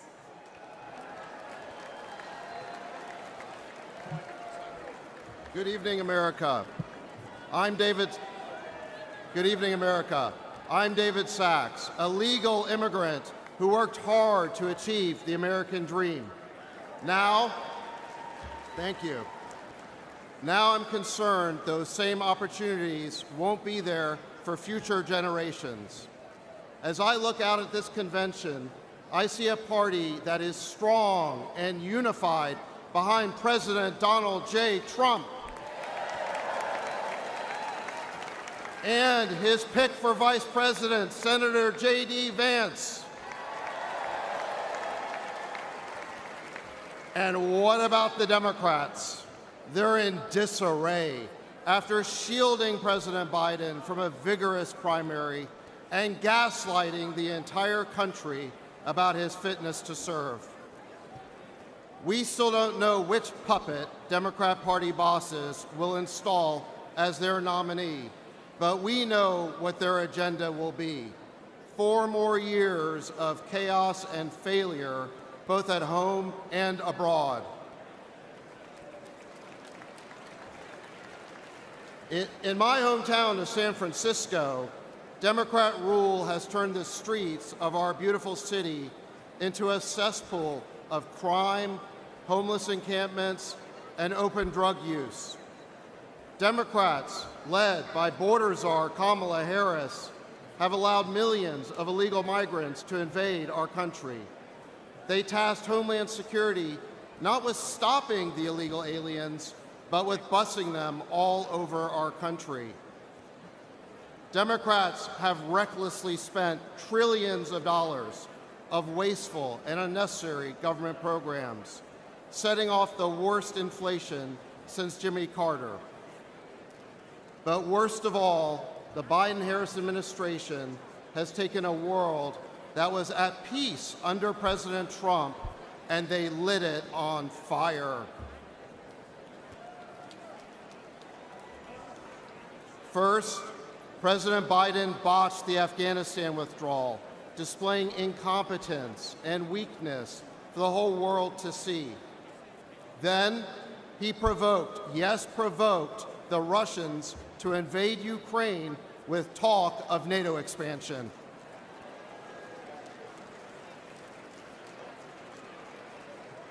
Afterward, he rejected every opportunity for peace in Ukraine, including a deal to end the war just 2 months after it broke out. Now the war is deep into its 3rd year, with no end in sight. Hundreds of thousands of people are dead. Hundreds of billions of our taxpayer dollars have gone up in smoke. President Biden sold us this new forever war by promising it would weaken Russia and strengthen America. Well, how does that look today?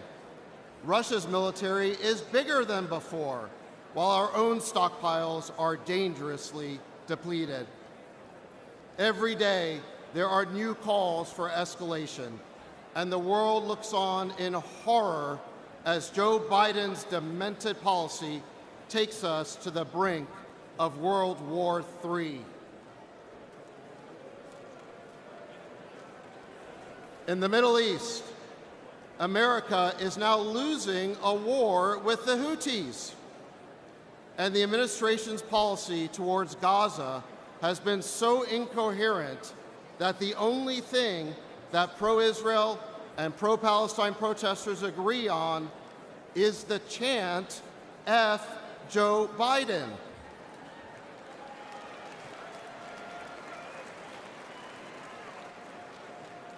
Rather than bolstering confidence in American leadership, as he promised, President Biden has become the symbol of an America in decline. This may be our present, but it does not have to be our future.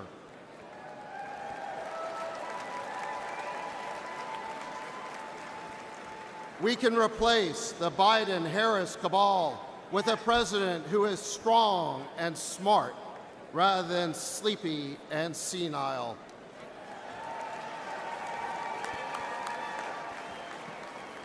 or in her case, clueless and embarrassing. A president who understands that you build the most powerful military in the world to keep America safe, not to play the world's policeman.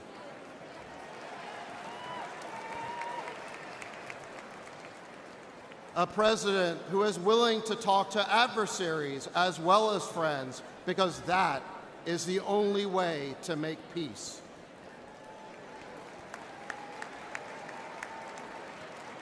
A president who will stand up to the warmongers instead of empowering them. My fellow Americans, we need a leader who commands respect and demands reciprocity from other nations. We need strength and savviness in the White House Situation Room, even if the crisis hits after Biden's bedtime.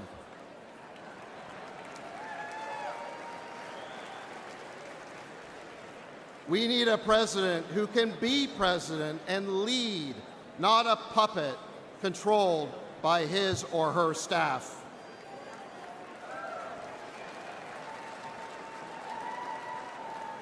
We need order in our cities, order at our border, and order restored to a world on fire. My friends, we need President Donald J. Trump back in the White House. Thank you.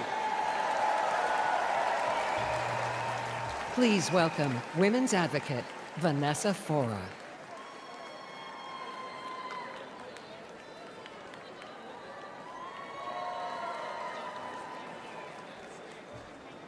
Wow, you all look wonderful, beautiful from here. Look at that crowd. Good evening, everyone. Good evening, America.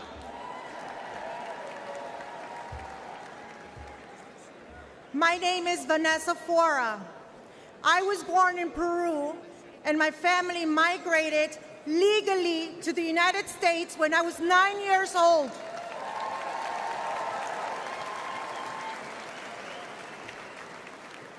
Like millions of legal immigrants, my family didn't begin our pursuit of the American dream by breaking the law.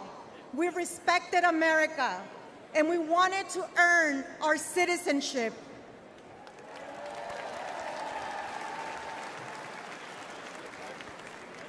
When we arrived in the Bronx, we lived on the 6th floor of a graffiti-painted building. Both my parents worked 2 jobs. At 18, I achieved one of my greatest aspirations. I became a United States citizen.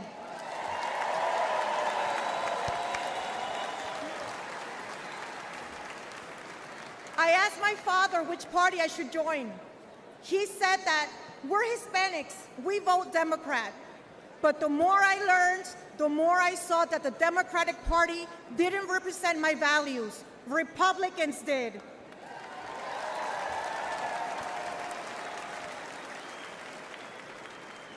I believe that the most important institution is the family, that the U.S. Constitution is the greatest document in history, and that every human being, born and unborn, is made in the image of God.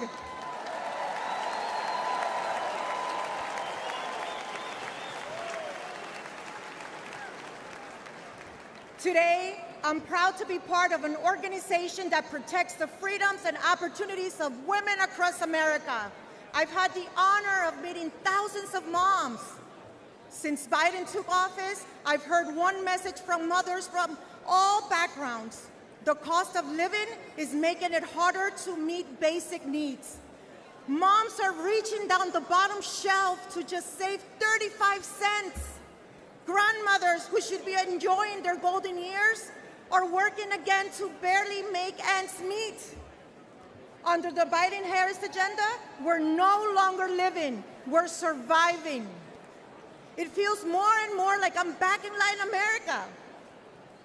Under President Trump, Hispanics' unemployment reached record lows, and our income reached a record high.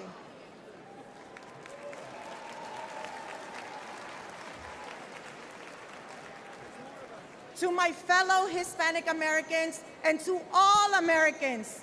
If you believe in faith, family, freedom, financial stability, join me in voting for Donald Trump this November. Thank you, America. Ladies and gentlemen, Charlie Kirk.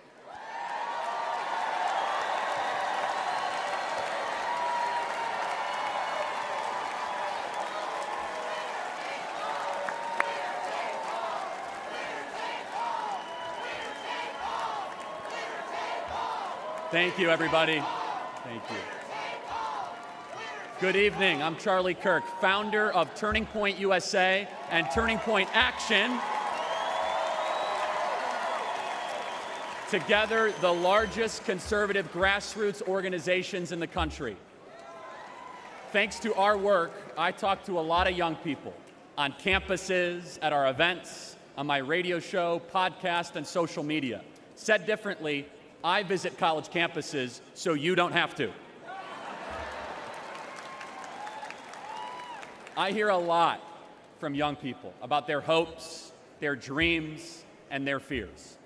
You see, young people are idealists. They respond to vision. For the past 4 years, they've seen the vision of the Biden-Harris regime. That vision is, you'll own nothing and be happy. The Democrats say, instead of owning a home, you'll rent a 400-square-foot studio apartment. Instead of owning a car, you'll rent a scooter using some app. Their vision is this: limit your dreams, give up, aim lower, be content with less. If you're a 20-something in America, life has been really tough. You've watched home prices rise 47% since 2020, 47%. Home ownership is now out of reach unless you make over $106,000 a year. Since I last spoke at the Republican convention 4 years ago, I've become a husband and father.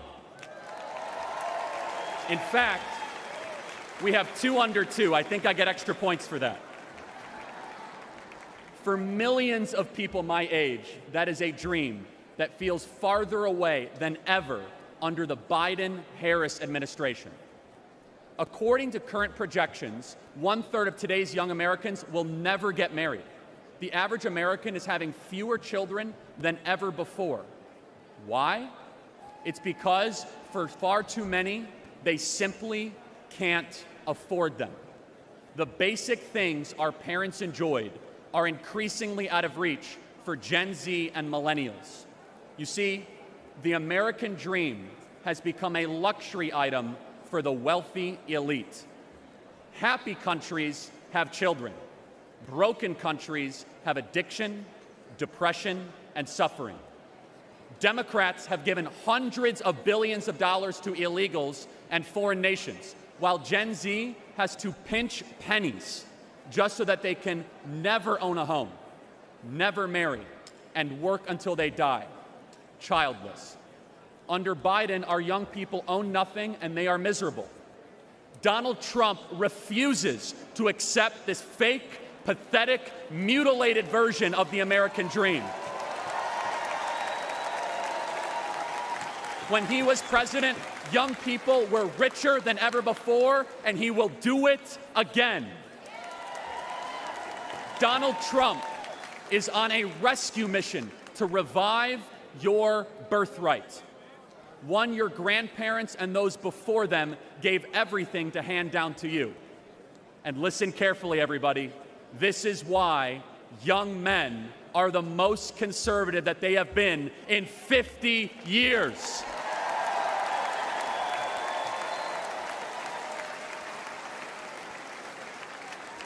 To all the Gen Zers watching this convention on TikTok right now, I have a message just for you.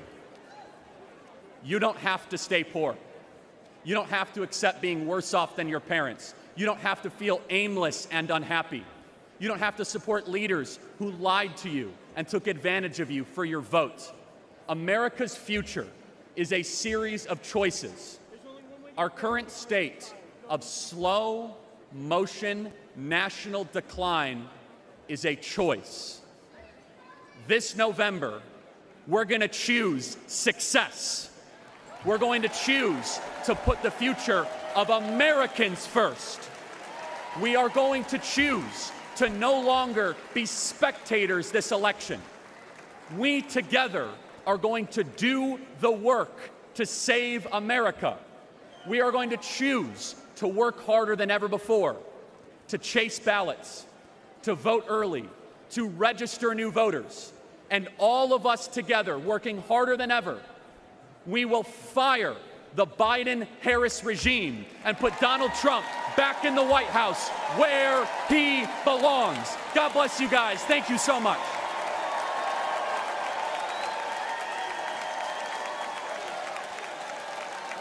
From the very first day that we take back the White House from crooked Joe Biden, the worst president in the history of our country, I believe that we're going to have 4 of the greatest years in the history of our country.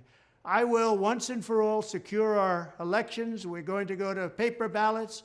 We're going to have same-day voting, voter ID.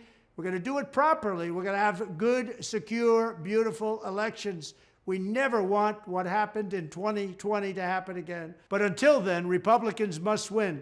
And we must use every appropriate tool available to beat the Democrats. They are destroying our country. Whether you vote early, absentee, by mail, or in person, we are going to protect the vote. That's the most important thing we have to do, is protect the vote. Keep your eyes open, because these people want to cheat, and they do cheat. And frankly, it's the only thing they do well. We will make sure your ballot is secure and your voice is heard. Many Republicans like to vote on Election Day, and we must swamp the radical Democrats with massive turnout on Tuesday, November 5th. The way you win is to swamp them. If we swamp them, they can't cheat. It just doesn't work out. But if you can't make it, you need to make a plan, register, and vote any way possible. We got to get your vote. So with your vote, we will win a victory the likes of which no one has ever seen before. We will evict crooked Joe Biden from the White House, and we will take back our country on November 5th, 2024, the most important day in the history of our country. That's what it's going to go down as. Thank you. Ladies and gentlemen, please welcome the chair of the RNC Committee on the Platform, United States Senator Marsha Blackburn of Tennessee.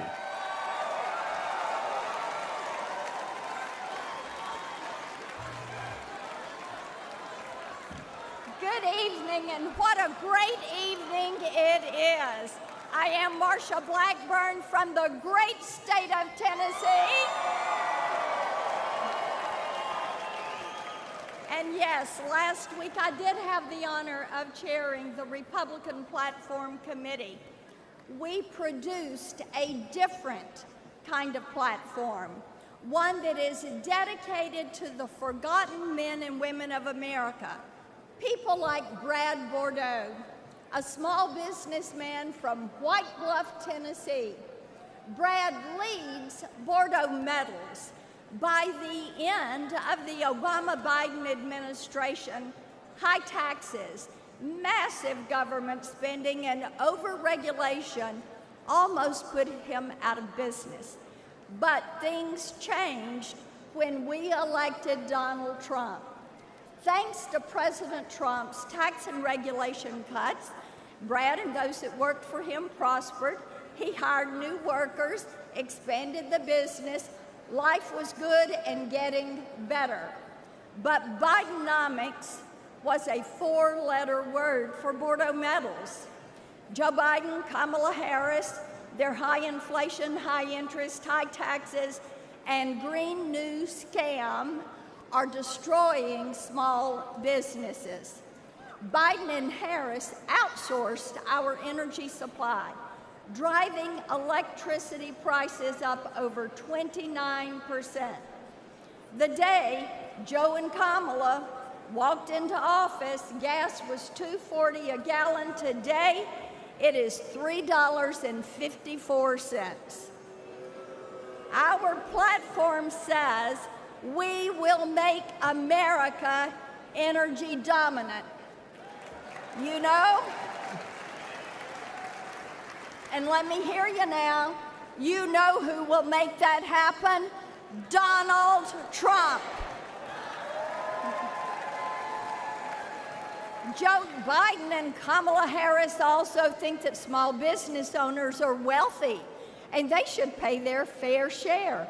We all know that's the left-wing code for you gotta pay more taxes. Well, in Tennessee, I led the fight against a proposed state income tax. We killed that thing. We are income tax free in Tennessee. So when Donald Trump was president, I helped him spread economic prosperity with the largest tax cut in American history. Now, President Trump will make those tax cuts permanent. But if Joe and Kamala are reelected, they say they're going to let them expire. That will be the biggest tax increase in American history. Our party's platform commits to making the Trump tax cuts permanent. And you know who will return us to an era of prosperity? Donald Trump.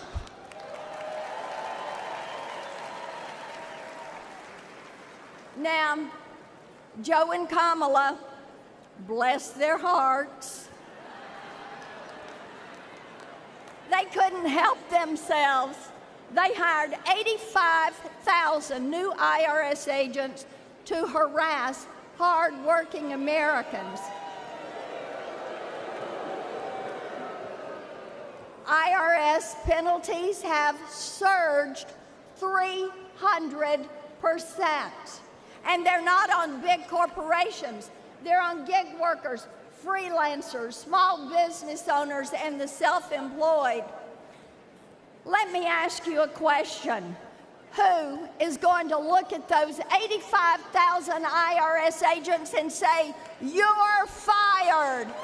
Donald Trump.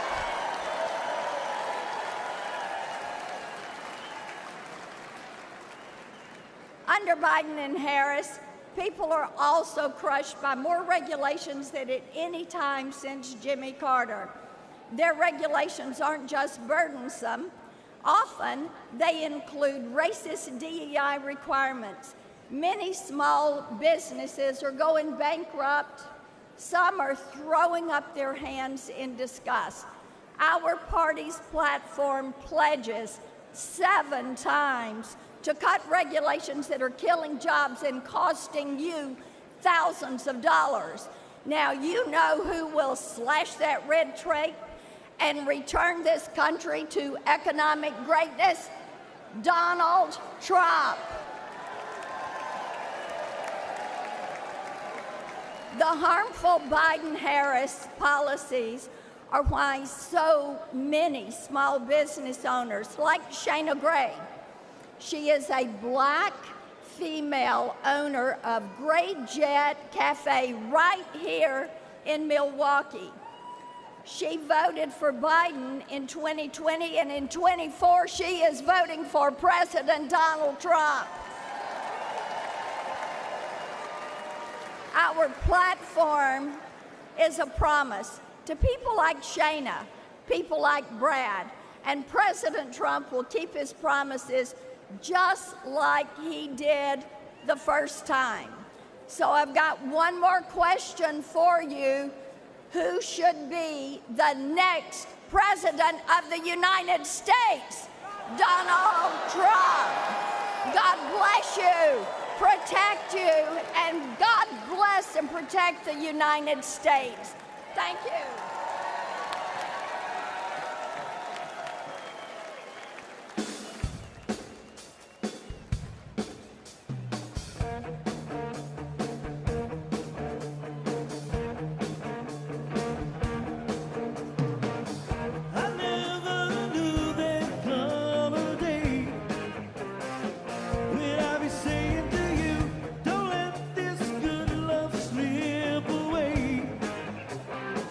Now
Ladies and gentlemen, please welcome Lee Greenwood.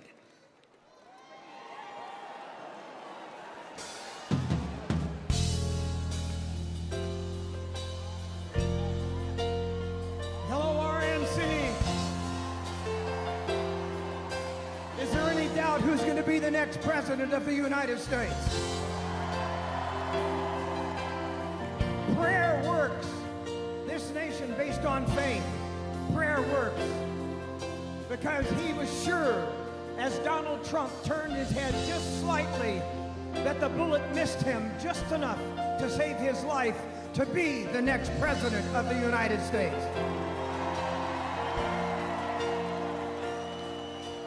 We have believed for so long that God will make some changes in this country, and he's about to make a change in the current administration and send them home. Thank you, everybody, for being here tonight.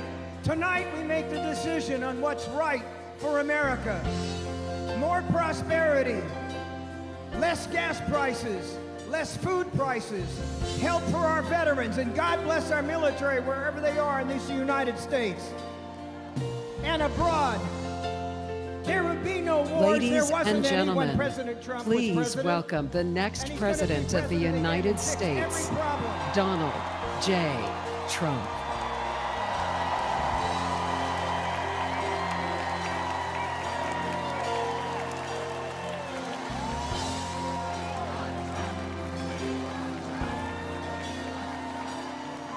If tomorrow all the things were gone, I'd worked for all my life, and I had to start again, just my children and my wife.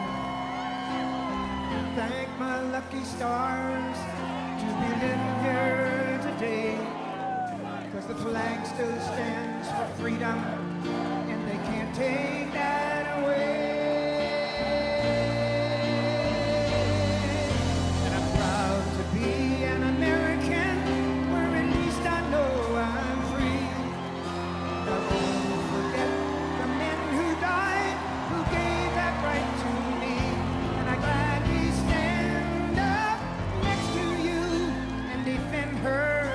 Today, 'cause there ain't no doubt I love this land. Sing it!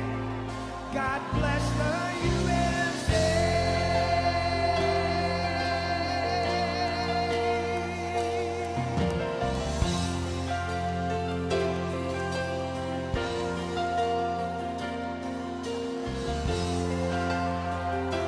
We are here tonight with one purpose, and that is to elect Donald J. Trump as the next president of the United States.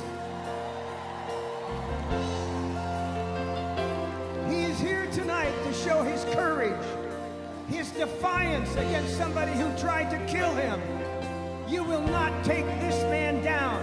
He has the courage, the strength, and he will be the next president of the United States.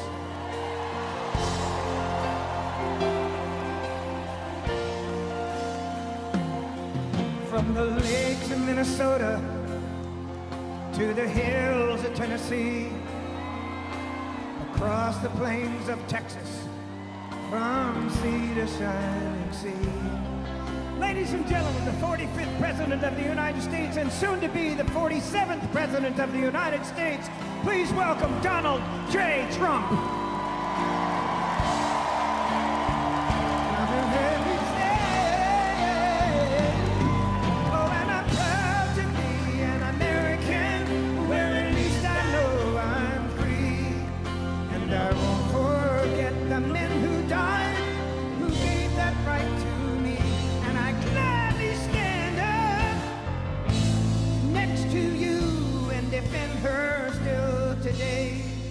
Cause there ain't no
Please welcome Mark Laws from Cedar Springs, Michigan.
Good evening, I'm Mark Laws and I live in Western Michigan.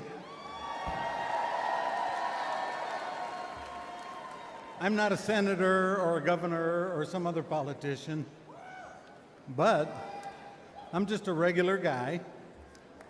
But to my kids and my grandkids who call me Peepaw, I'm the guy.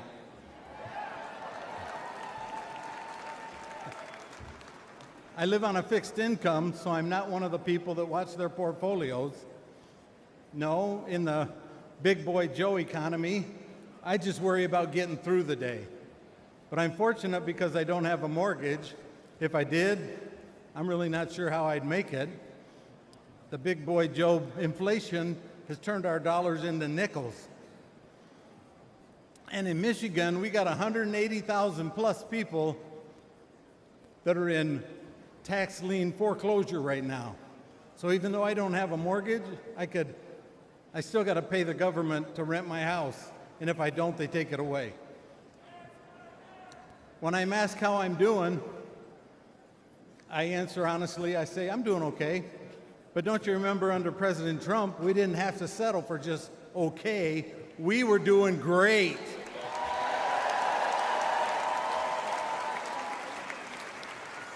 I've wanted to make some improvements to my home, but with inflation and the price of materials, that's not possible. So I don't want to go into debt, so I just put it off. I'd also like to spoil my grandkids with some great Peepaw unique gifts for their birthdays. But with the price of gas and groceries, I don't do that. I settle for a cake and ice cream. Prices keep going up, but my income stays the same. I just keep putting things off, hoping that I'll be able to afford them again someday.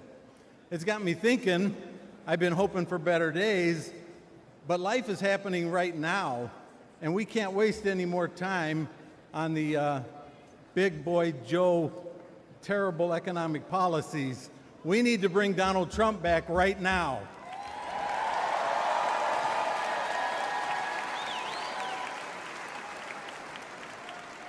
We need to know and share the 20 promises that Donald Trump has made. We need to get involved with the Trump 47. And you remember, ballots win elections, so that's the best way to do it.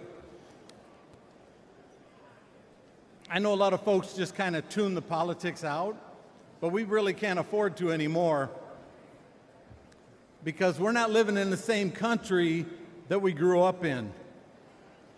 Cutesy time is over. We need to, all of us, put our shoulder to the wheel and push along and get Mr. Trump, Donald Trump, to be number 47 again. Thank you, and God bless America.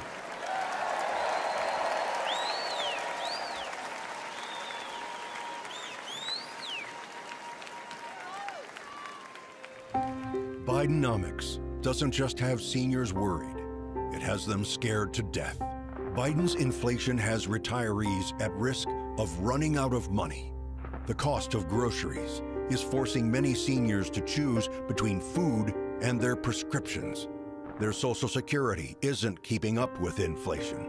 And thanks to Biden and Harris's open border disaster, allowing over 10 million illegals in, the whole Social Security system is at risk.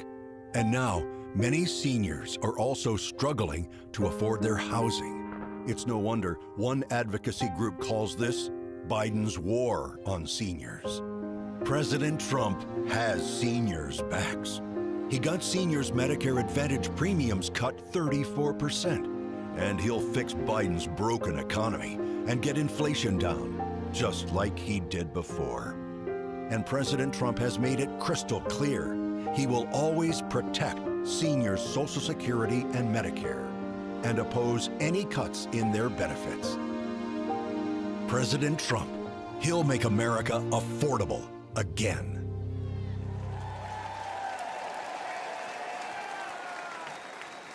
Please welcome Benjamin Joseph.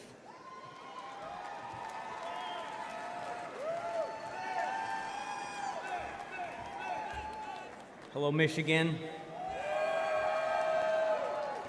Hello, my fellow patriots. I am the owner of a home remodeling business that my father Steve started in 1972. During the Trump boom, we were thriving. Under Biden, we are surviving. I know other business owners, like many of you in this room, can relate. With the financial strain caused by the Biden-Harris economy, many clients are tightening their belts, closing their wallets, and cutting back on their home remodeling projects. To keep work coming in, I've had to lower my margins, and I mean lower them. I'm now barely making payroll, and our families just have enough to live on. But we can't build up any savings, and we can't move forward. As parents, we want to provide for our children. But more and more parents like myself have to look their little girl or their little boy in the eye when they're asked for something and say, "We can't afford it." Those 4 words are heartbreaking. We didn't have to say those words under Donald Trump when he was president. That's because Donald Trump is a businessman, not a crooked career politician.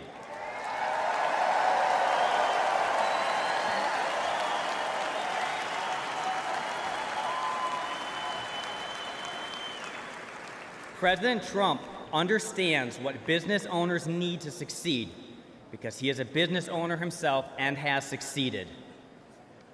He knew we could create millions of great jobs if given the chance, and we did. The Trump's tax cuts and regulation cuts empowered entrepreneurs like you and me and enabled us to expand our businesses. We need him back in the White House.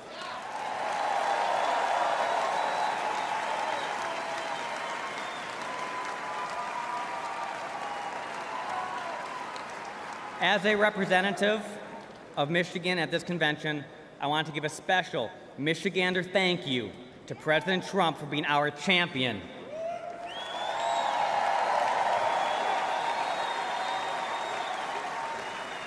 He has inspired so many of us, even in this room, to step up and get involved in the fight to save America. With his leadership and our help, we will make America affordable again, wealthy again, and great again.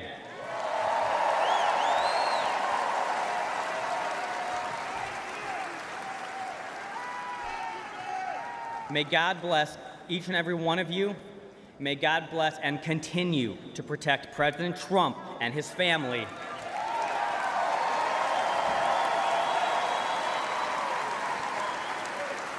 And may God bless the United States of America. Thank you.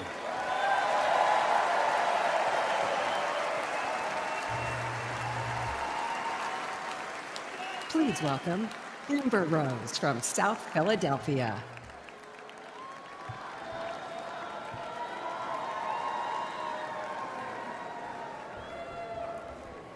Hello, my name is Amber Rose. I'm a model and entrepreneur. Thank you. But most importantly, I'm a mother. My whole world revolves around providing for my children, keeping them safe, and giving them an opportunity for a better life. That's something that unites all American parents, whether we're Republicans, Democrats, conservatives, or liberals. We all want a better country for our children.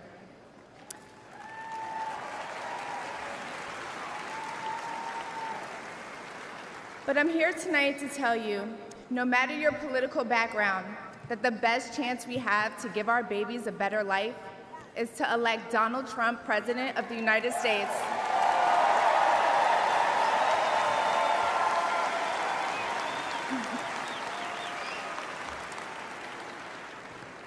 Now, you may be wondering why I'm up here telling you this. I'm no politician, and I don't want to be. But I do care about the truth. And the truth is that the media has lied to us about Donald Trump.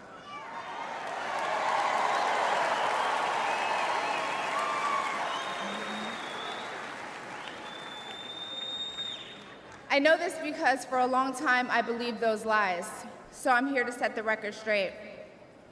The first person I knew who supported Donald Trump was my father. I was shocked. My entire family is racially diverse, and I believed the left-wing propaganda that Donald Trump was a racist. My father said, "No, he's not, Amber. What are you talking about?" And when I insisted, he said, "Prove it." So to prove my father wrong, I did my research and looked into all things Donald Trump. People have to do their research. I watched all the rallies, and I started meeting so many of you, his red hat wearing supporters.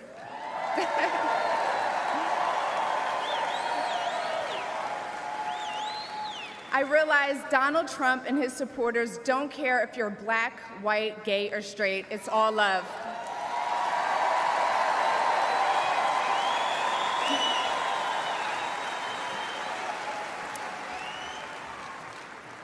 And that's when it hit me. These are my people. This is where I belong.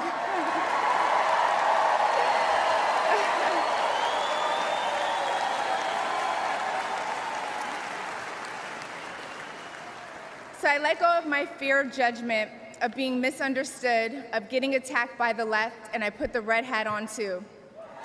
Thank you.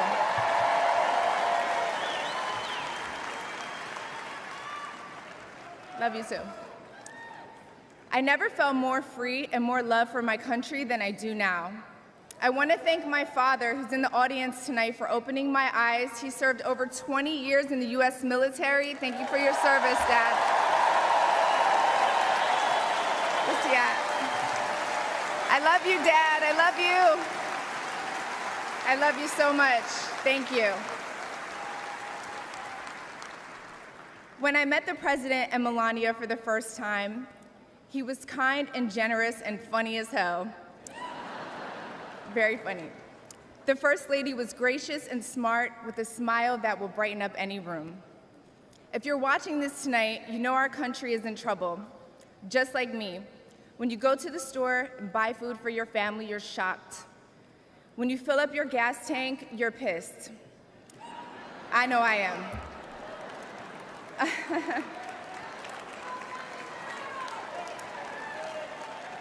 And when you turn on the news, you are just exhausted. Inflation is out of control, and you know in your heart it was not like this under Donald Trump.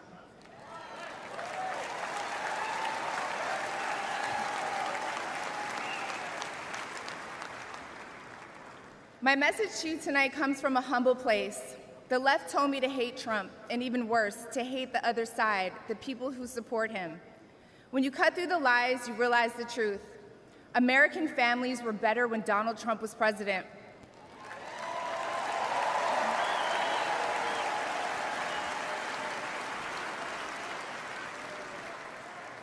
We were safer, wealthier, and stronger. A vote for Donald Trump is a vote to put money back in our pockets and good food on our kids' plates. Yes. Or, as Trump would say, it's a vote to make America great again. Thank you so much. Thank you.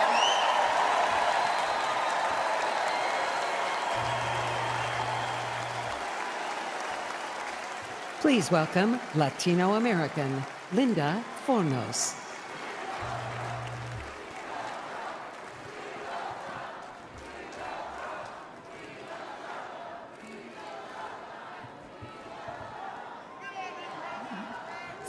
Years ago, I left Nicaragua for a better life in a fabulous Las Vegas, Nevada.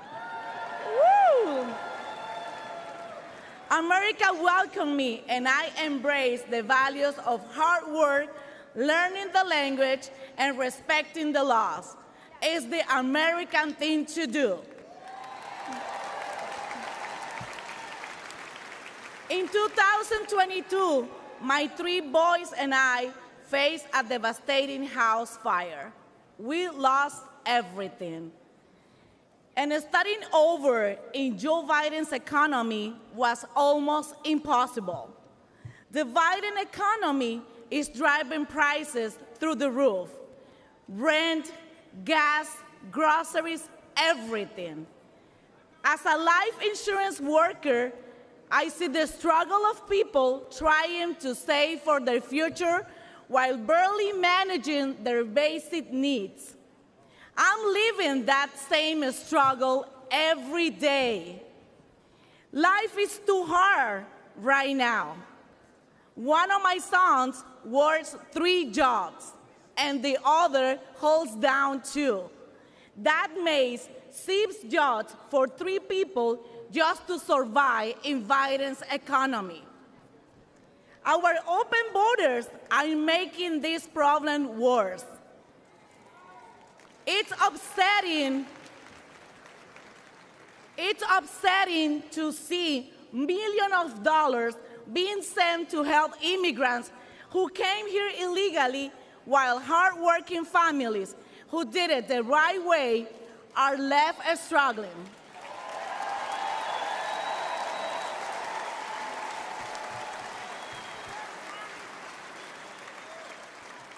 The fact is that illegal immigration hurts legal immigrants the most.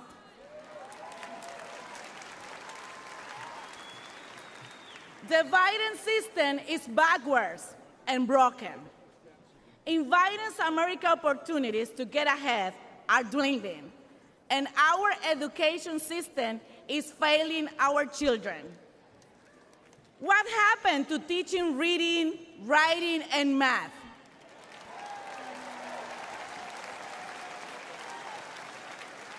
Now, it's like our kids are getting a degree in pronoun studies. He, she, they, them. I have expected my son to come home with a diploma in advanced day 10 theory.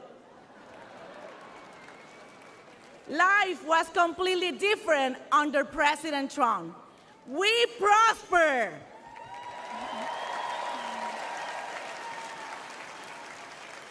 To my beloved Latino community, it's time to wake up and smell the cafecito.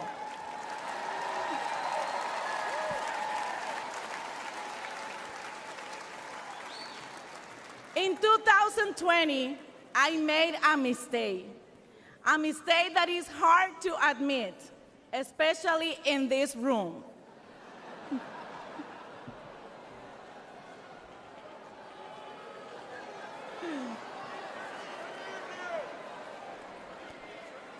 In 2020, I voted for Joe Biden. I'm sorry. He has made me regret it.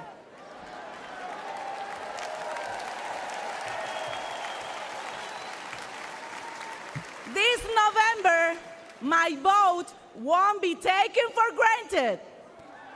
And this time, I won't regret it. Please join me in voting for Donald J. Trump.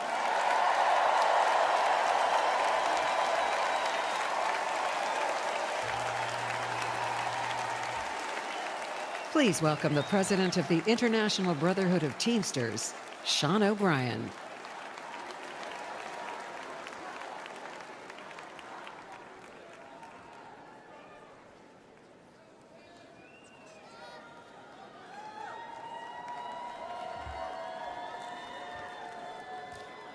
Greetings, delegates and guests. I'm Sean O'Brien, General President of the International Brotherhood of Teamsters.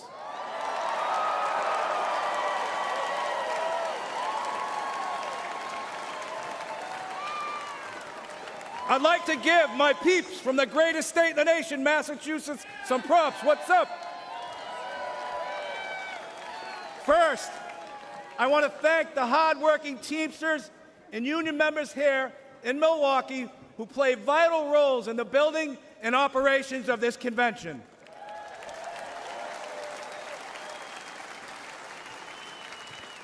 I also want to thank President Donald Trump for opening the RNC's doors to the Teamsters Union and inviting me to speak before you tonight.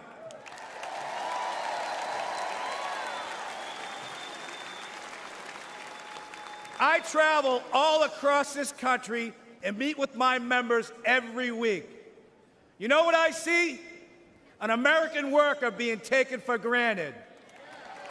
Workers being sold out to big banks, big tech, corporates, and the elite. And I'm not the only one who sees this.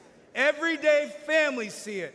The American people aren't stupid. They know the system is broken.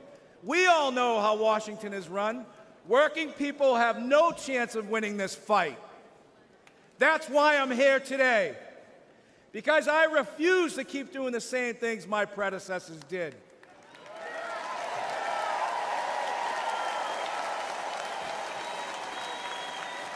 Today, the Teamsters are here to say we are not beholden to anyone or any party.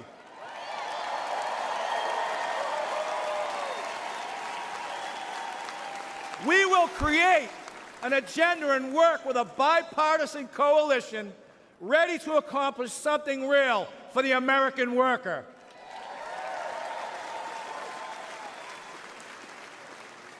And I don't care about getting criticized. It's an honor to be the first Teamster in our 121-year history to address the Republican National Convention.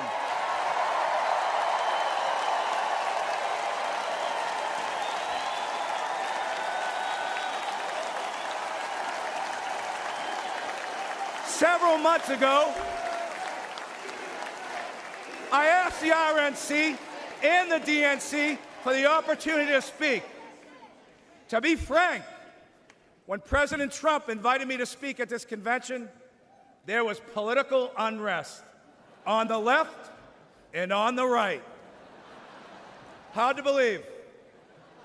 Anti-union groups demanded the president rescind his invitation. The left called me a traitor.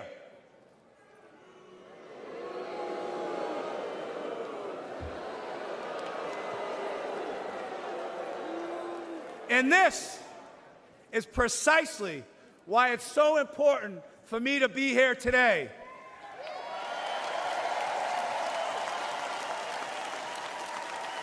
Think about this. Think about this.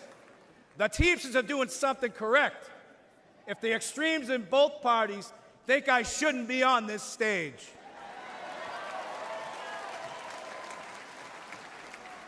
President Trump had the backbone to open the doors to this Republican convention, and that's unprecedented.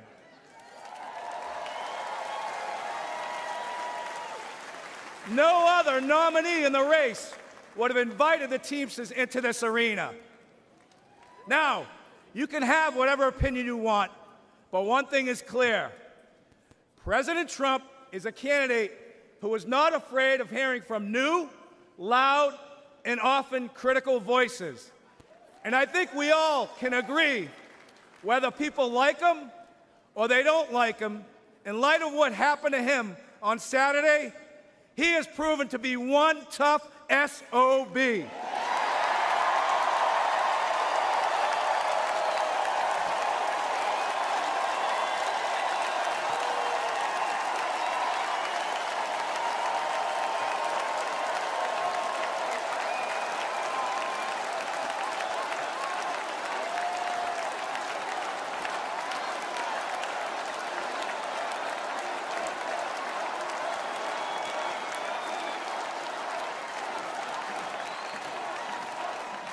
Now, when I won the presidency of the Teamsters in a national election 2.5 years ago, we started reaching across the aisle.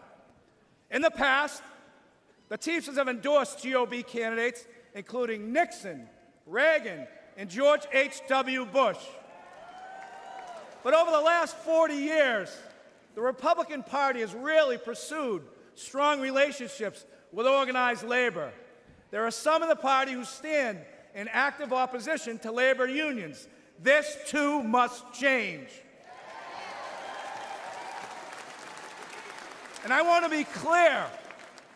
At the end of the day, the Teamsters are not interested if you have a D, R, or an I next to your name. We want to know one thing. What are you doing to help American workers?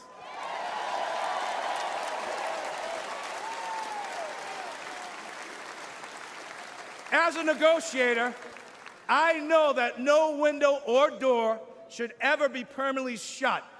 In my administration, the Teamsters reached out to 8 Republican senators who stood up for railroad Teamsters over our fight for paid sick leave. Josh Hawley was one of them.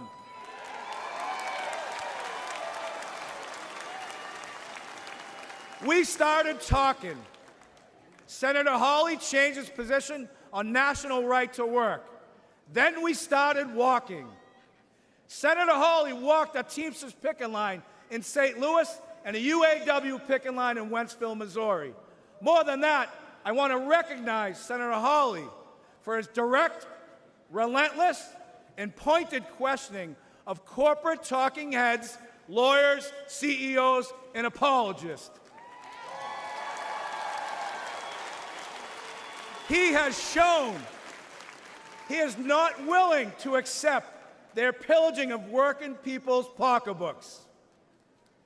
I know from a career in negotiating that you get nowhere by slamming your fist on the table. The first step is to listen. The Teamsters and the GOP may not agree on many issues, but a growing group has shown the courage to sit down and consider points of view that aren't funded by big money think tanks. Senators like J.D. Vance, Roger Marshall, and Representatives Nicole Malliotakis, Mike Lawler, and Brian Fitzpatrick are among elected officials who truly care about working people. And this group is expanding and is putting fear into those who have monopolized our very broken system in America today.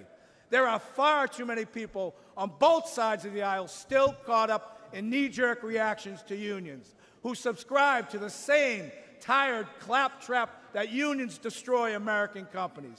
Take a moment to consider United Parcel Service, which is the largest private sector logistics company, and it's been unionized for more than 100 years. More than 350,000 Teamsters make it run.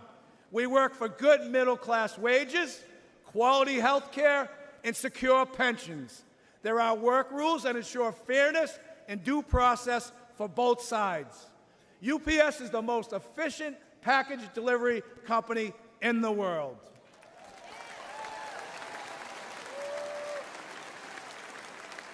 But let's not forget that UPS doesn't provide these great wages and benefits out of the kindness of its heart. UPS does it because the Teamsters fight for it, all 350,000 of us.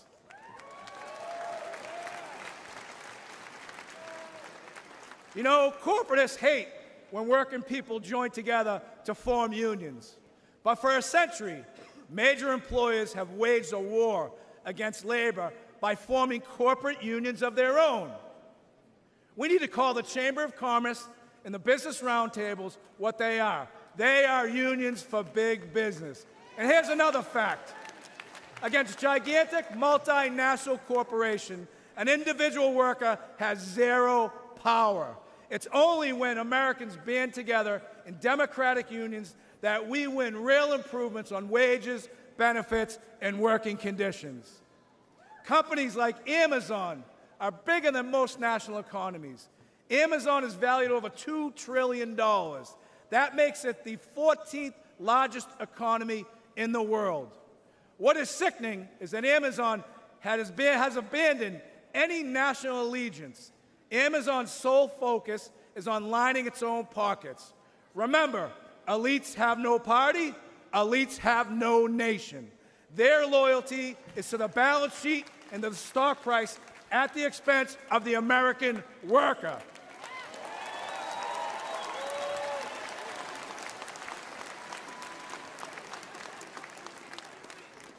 In my office in Washington, D.C., I can see the United States Capitol from my window. I see well-intentioned people arrive in Washington and get eaten up by an unforgiving system.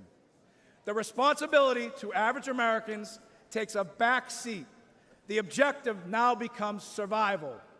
Fundraiser after fundraiser, corporate consultants hedge every initiative.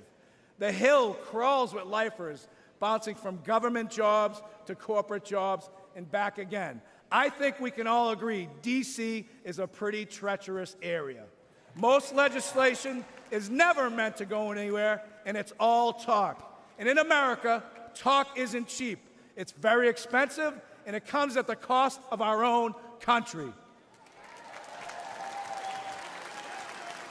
Working people know our system is broken.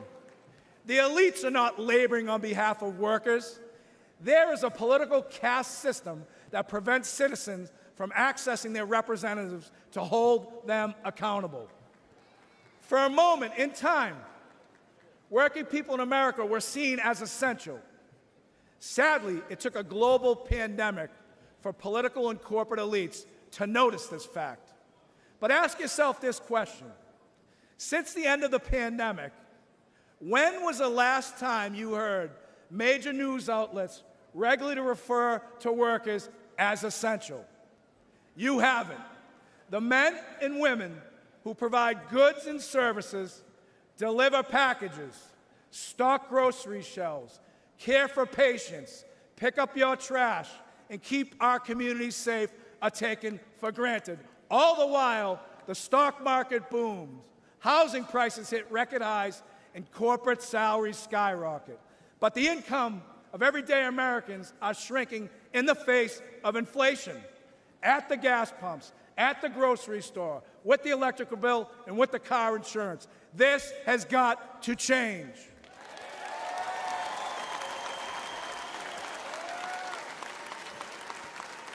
Never forget, American workers own this nation.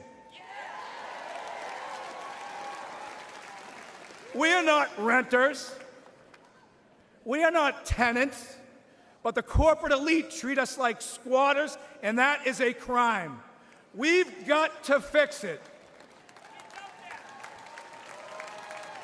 Now, this will shock you. This will shock you.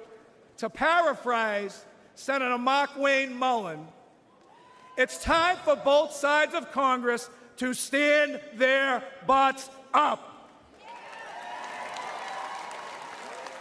We need trade policies that put American workers first. It needs to be easier for companies to remain in America. We need legal protections that make it safer for workers to get a contract. We must stop corporations from abandoning local communities to inflate their bottom line. We need meaningful bankruptcy reform. Today, corporate vultures buy up companies like Yellow Freight with the intent of driving them into bankruptcy and feasting on their remains. The courts leave workers begging for crumbs as third-tier creditors. Labor law must be reformed. Americans vote for a union but can never get a union contract. Companies fire workers who try to join unions and hide behind toothless laws that are meant to protect working people but are manipulated to benefit corporations. This is economic terrorism at its best. An individual cannot withstand such an assault. A fired worker cannot afford corporate delays, and these greedy employers know it. There are no consequences for the company, only the worker. We need corporate welfare reform. Under our current system, Massive companies like Amazon, Uber, Lyft, and Walmart take zero responsibilities for the workers they employ. These companies offer no real health insurance, no retirement benefits, no paid leave, relying on underfunded public assistance. And who foots the bill? The individual taxpayer. The biggest recipients of welfare in this country are corporations, and this is real corruption. We must put workers first. What could be more important to the security of our nation than a long-term investment in the American worker? In 2021, Teamsters nationwide elected me to fight for them, and that's precisely what I'm doing. Something is wrong in this country, and we need to say it out loud. I will always speak for America and the American worker, both union and non-union. I challenge each and every one of you, and especially my friends on the Democratic side, to embrace cooperation, to truly collaborate, to achieve meaningful and productive change, to ensure we make this great nation in this world the bigger, faster, and strongest nation in the entire world. I love this country. The Teamsters love this country. Our 1.3 million members move America on the roads, in the ports, on the rail, and in the air. And at the end of the day, if the powers to be stop me from raising my voice on behalf of American workers, I will not have one single regret. I still carry my commercial driver's license. I still have my place on the union seniority list. You'll find me back in Boston driving a tractor-trailer, delivering equipment for Shaughnessy and Ahern, because I have the protection of a union contract that gives me the freedom to speak my mind and to fight like hell. God bless the greatest nation. Thank you very much.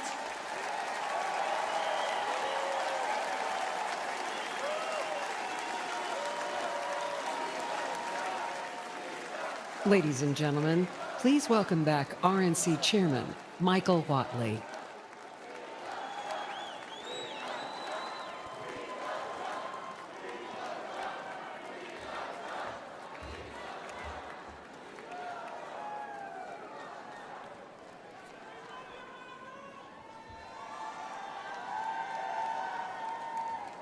For a benediction, please welcome Pastor James Remke.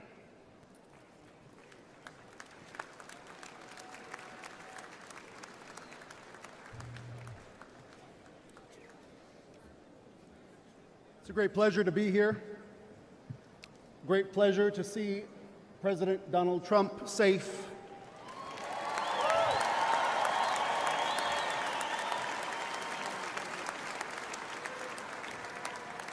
And if I may, before the benediction, give you this promise.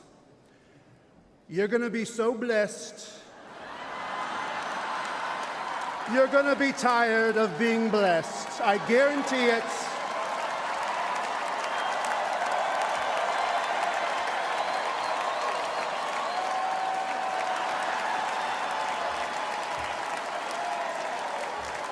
Believe me. Let us pray. In the name of the Father, and of the Son, and of the Holy Spirit. Amen. Almighty God, you have given us this good land as our heritage. Grant that we remember your generosity and constantly do your will. Bless our land with honest industry, truthful education, and an honorable way of life. Save us from violence, discord, and confusion, from pride and arrogance, and from every evil course of action. We give thanks to you for keeping President Trump safe.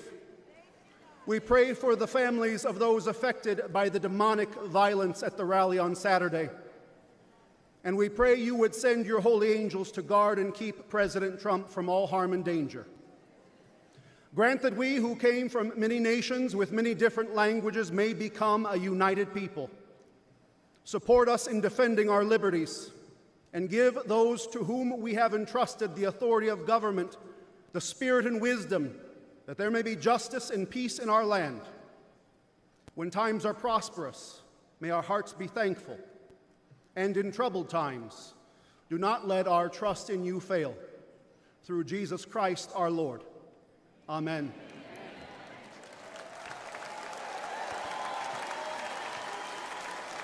The Lord bless you and keep you. The Lord make his face shine on you and be gracious to you. The Lord look upon you with favor and give you peace.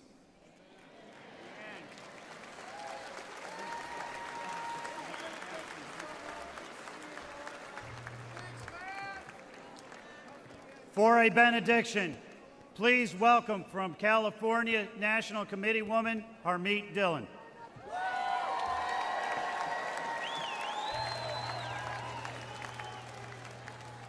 Thank you, everyone. These last 48 hours have been some of the most intense, yet most prayerful of our lives. The heinous attack on President Trump and his supporters made all of us pause and seek answers and comfort. I come from a family of Sikh immigrants. I am honored to share with you, my fellow Republicans and guests tonight, a prayer from my faith tradition practiced by over 25 million worldwide. We recite the Ardas prayer before any new endeavor, giving thanks to God and asking for his protection and help to uphold the values of humility, truth, courage, service, and justice for all. To show respect, we cover our heads when we pray.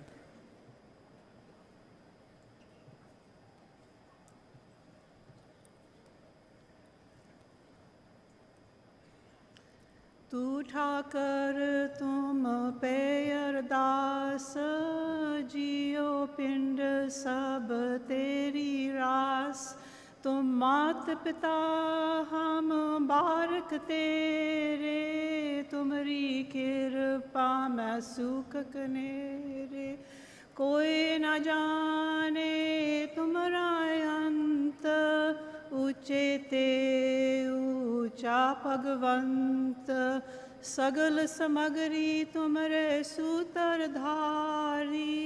तुम ते होए सो आज्ञाकारी तुमरी गत मित तुम ही जानी नानक दास सदा कुर्बानी. Dear Waheguru, our one true God, we thank you for creating America as a unique haven on this earth where all people are free to worship according to their faith. We seek your blessings and guidance for our beloved country.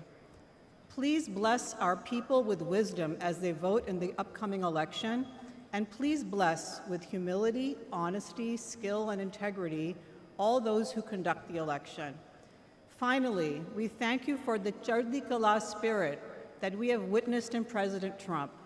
That is, the tireless and uplifting spirit that is sustained even in the face of violent adversity, like a founding father centuries ago.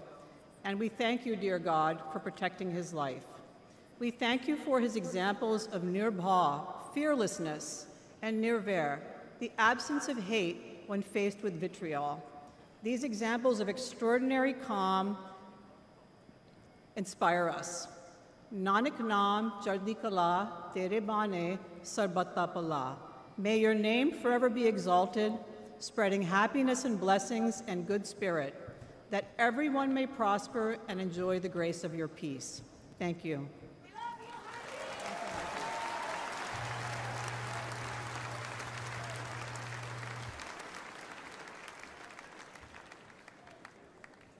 Senator Vance, congratulations.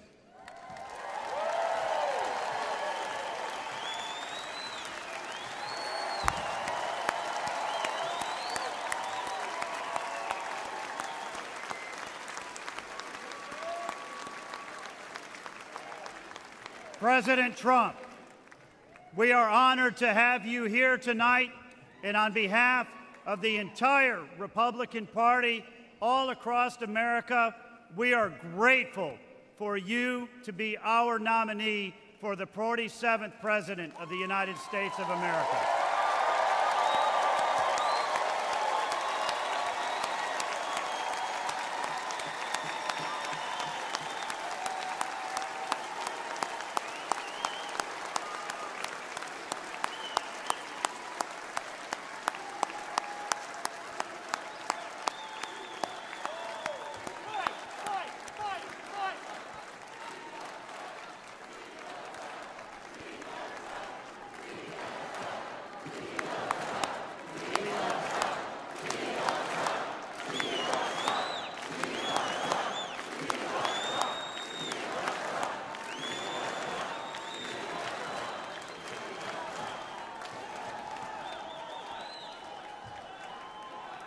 The chair declares that the 2024 Republican National Convention stand in recess until tomorrow at 5 p.m.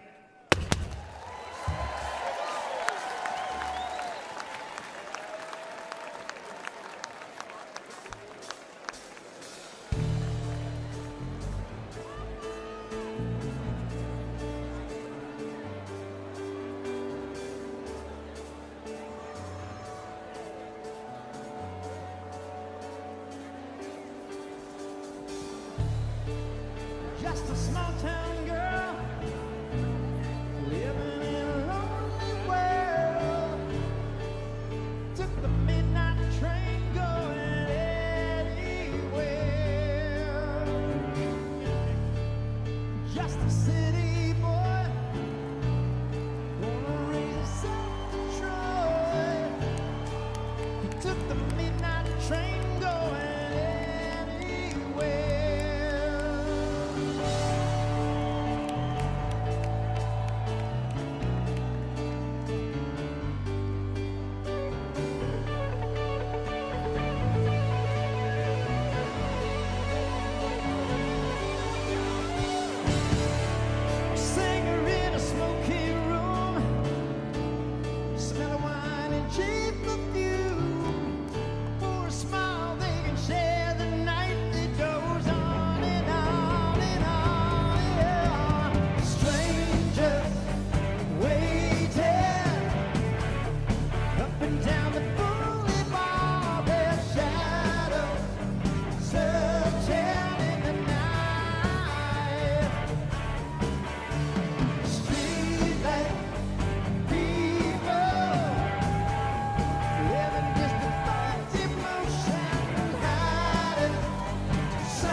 Many